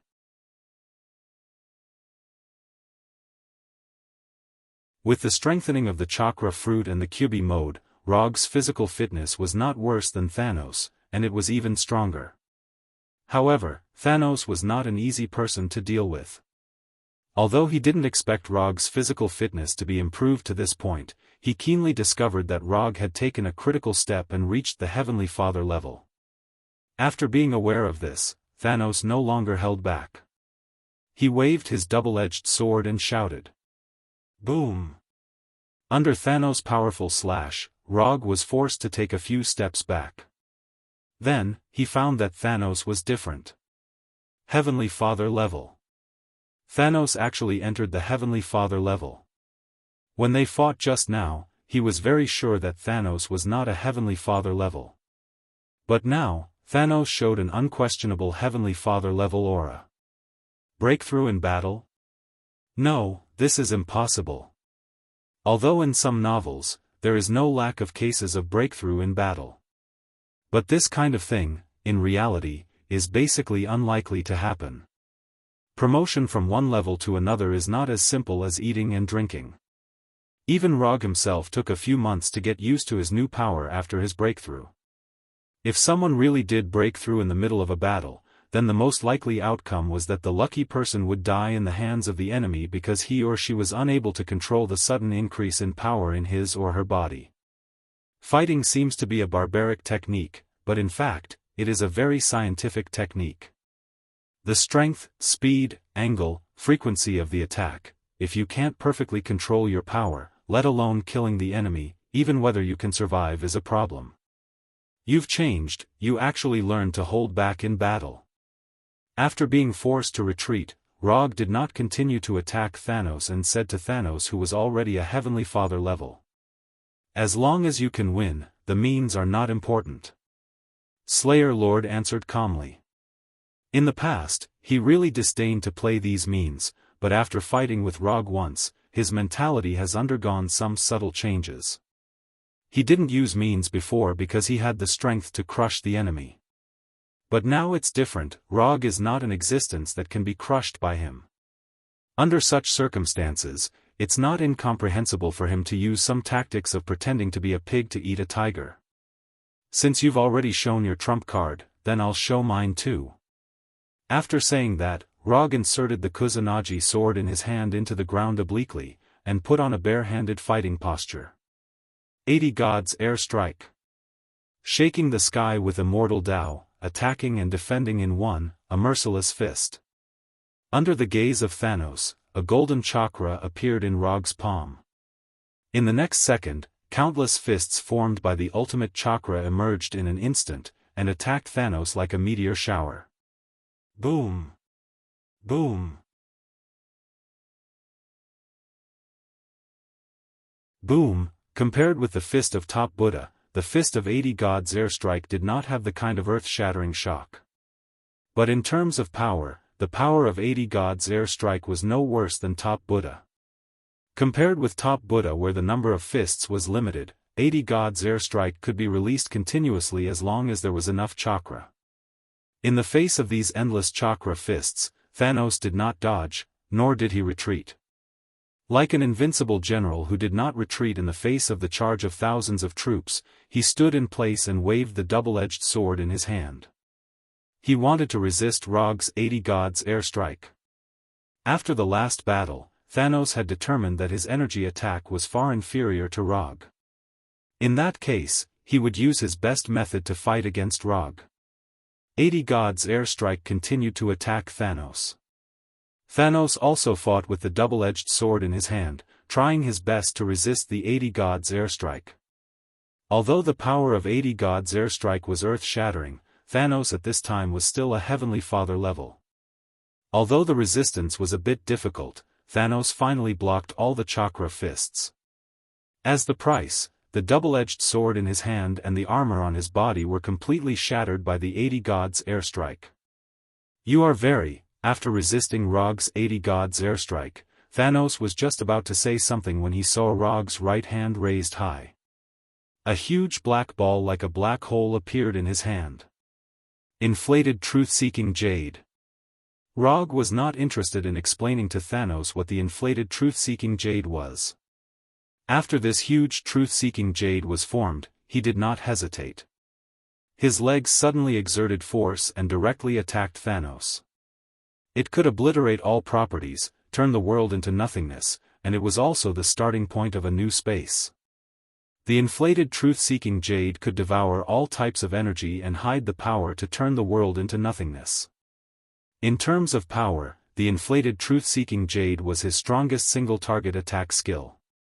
Even the Bijadama launched by the complete tailed beast form could not be compared with the inflated truth-seeking jade. Rog did not intend to let the decisive battle become a protracted battle. From the moment he entered the nine-tailed mode, he was ready to end the battle quickly.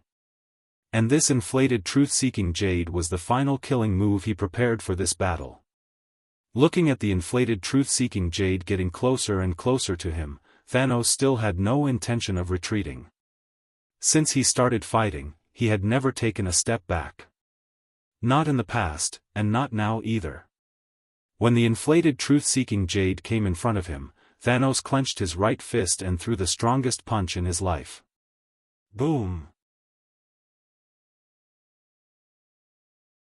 When everything returned to calm, Rog removed the nine-tailed mode and came to the huge pit that seemed to go straight to hell. He won, and there was no suspense. Although Thanos threw the strongest punch at the last moment, in front of the inflated truth-seeking jade, the outcome would not change.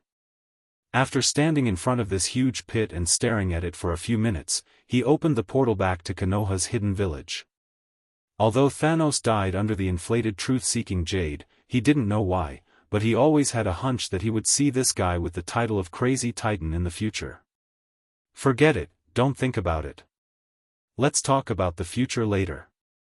After summoning back the silver surfboard that only played the role of transportation, he looked back at the Titan star that was gradually dying. Then, without looking back, he walked into the portal and returned to Konoha's hidden village. You're tuning in to the Unparalleled SwordWill YouTube channel. Don't forget to subscribe and join us on this journey to catch the most captivating stories.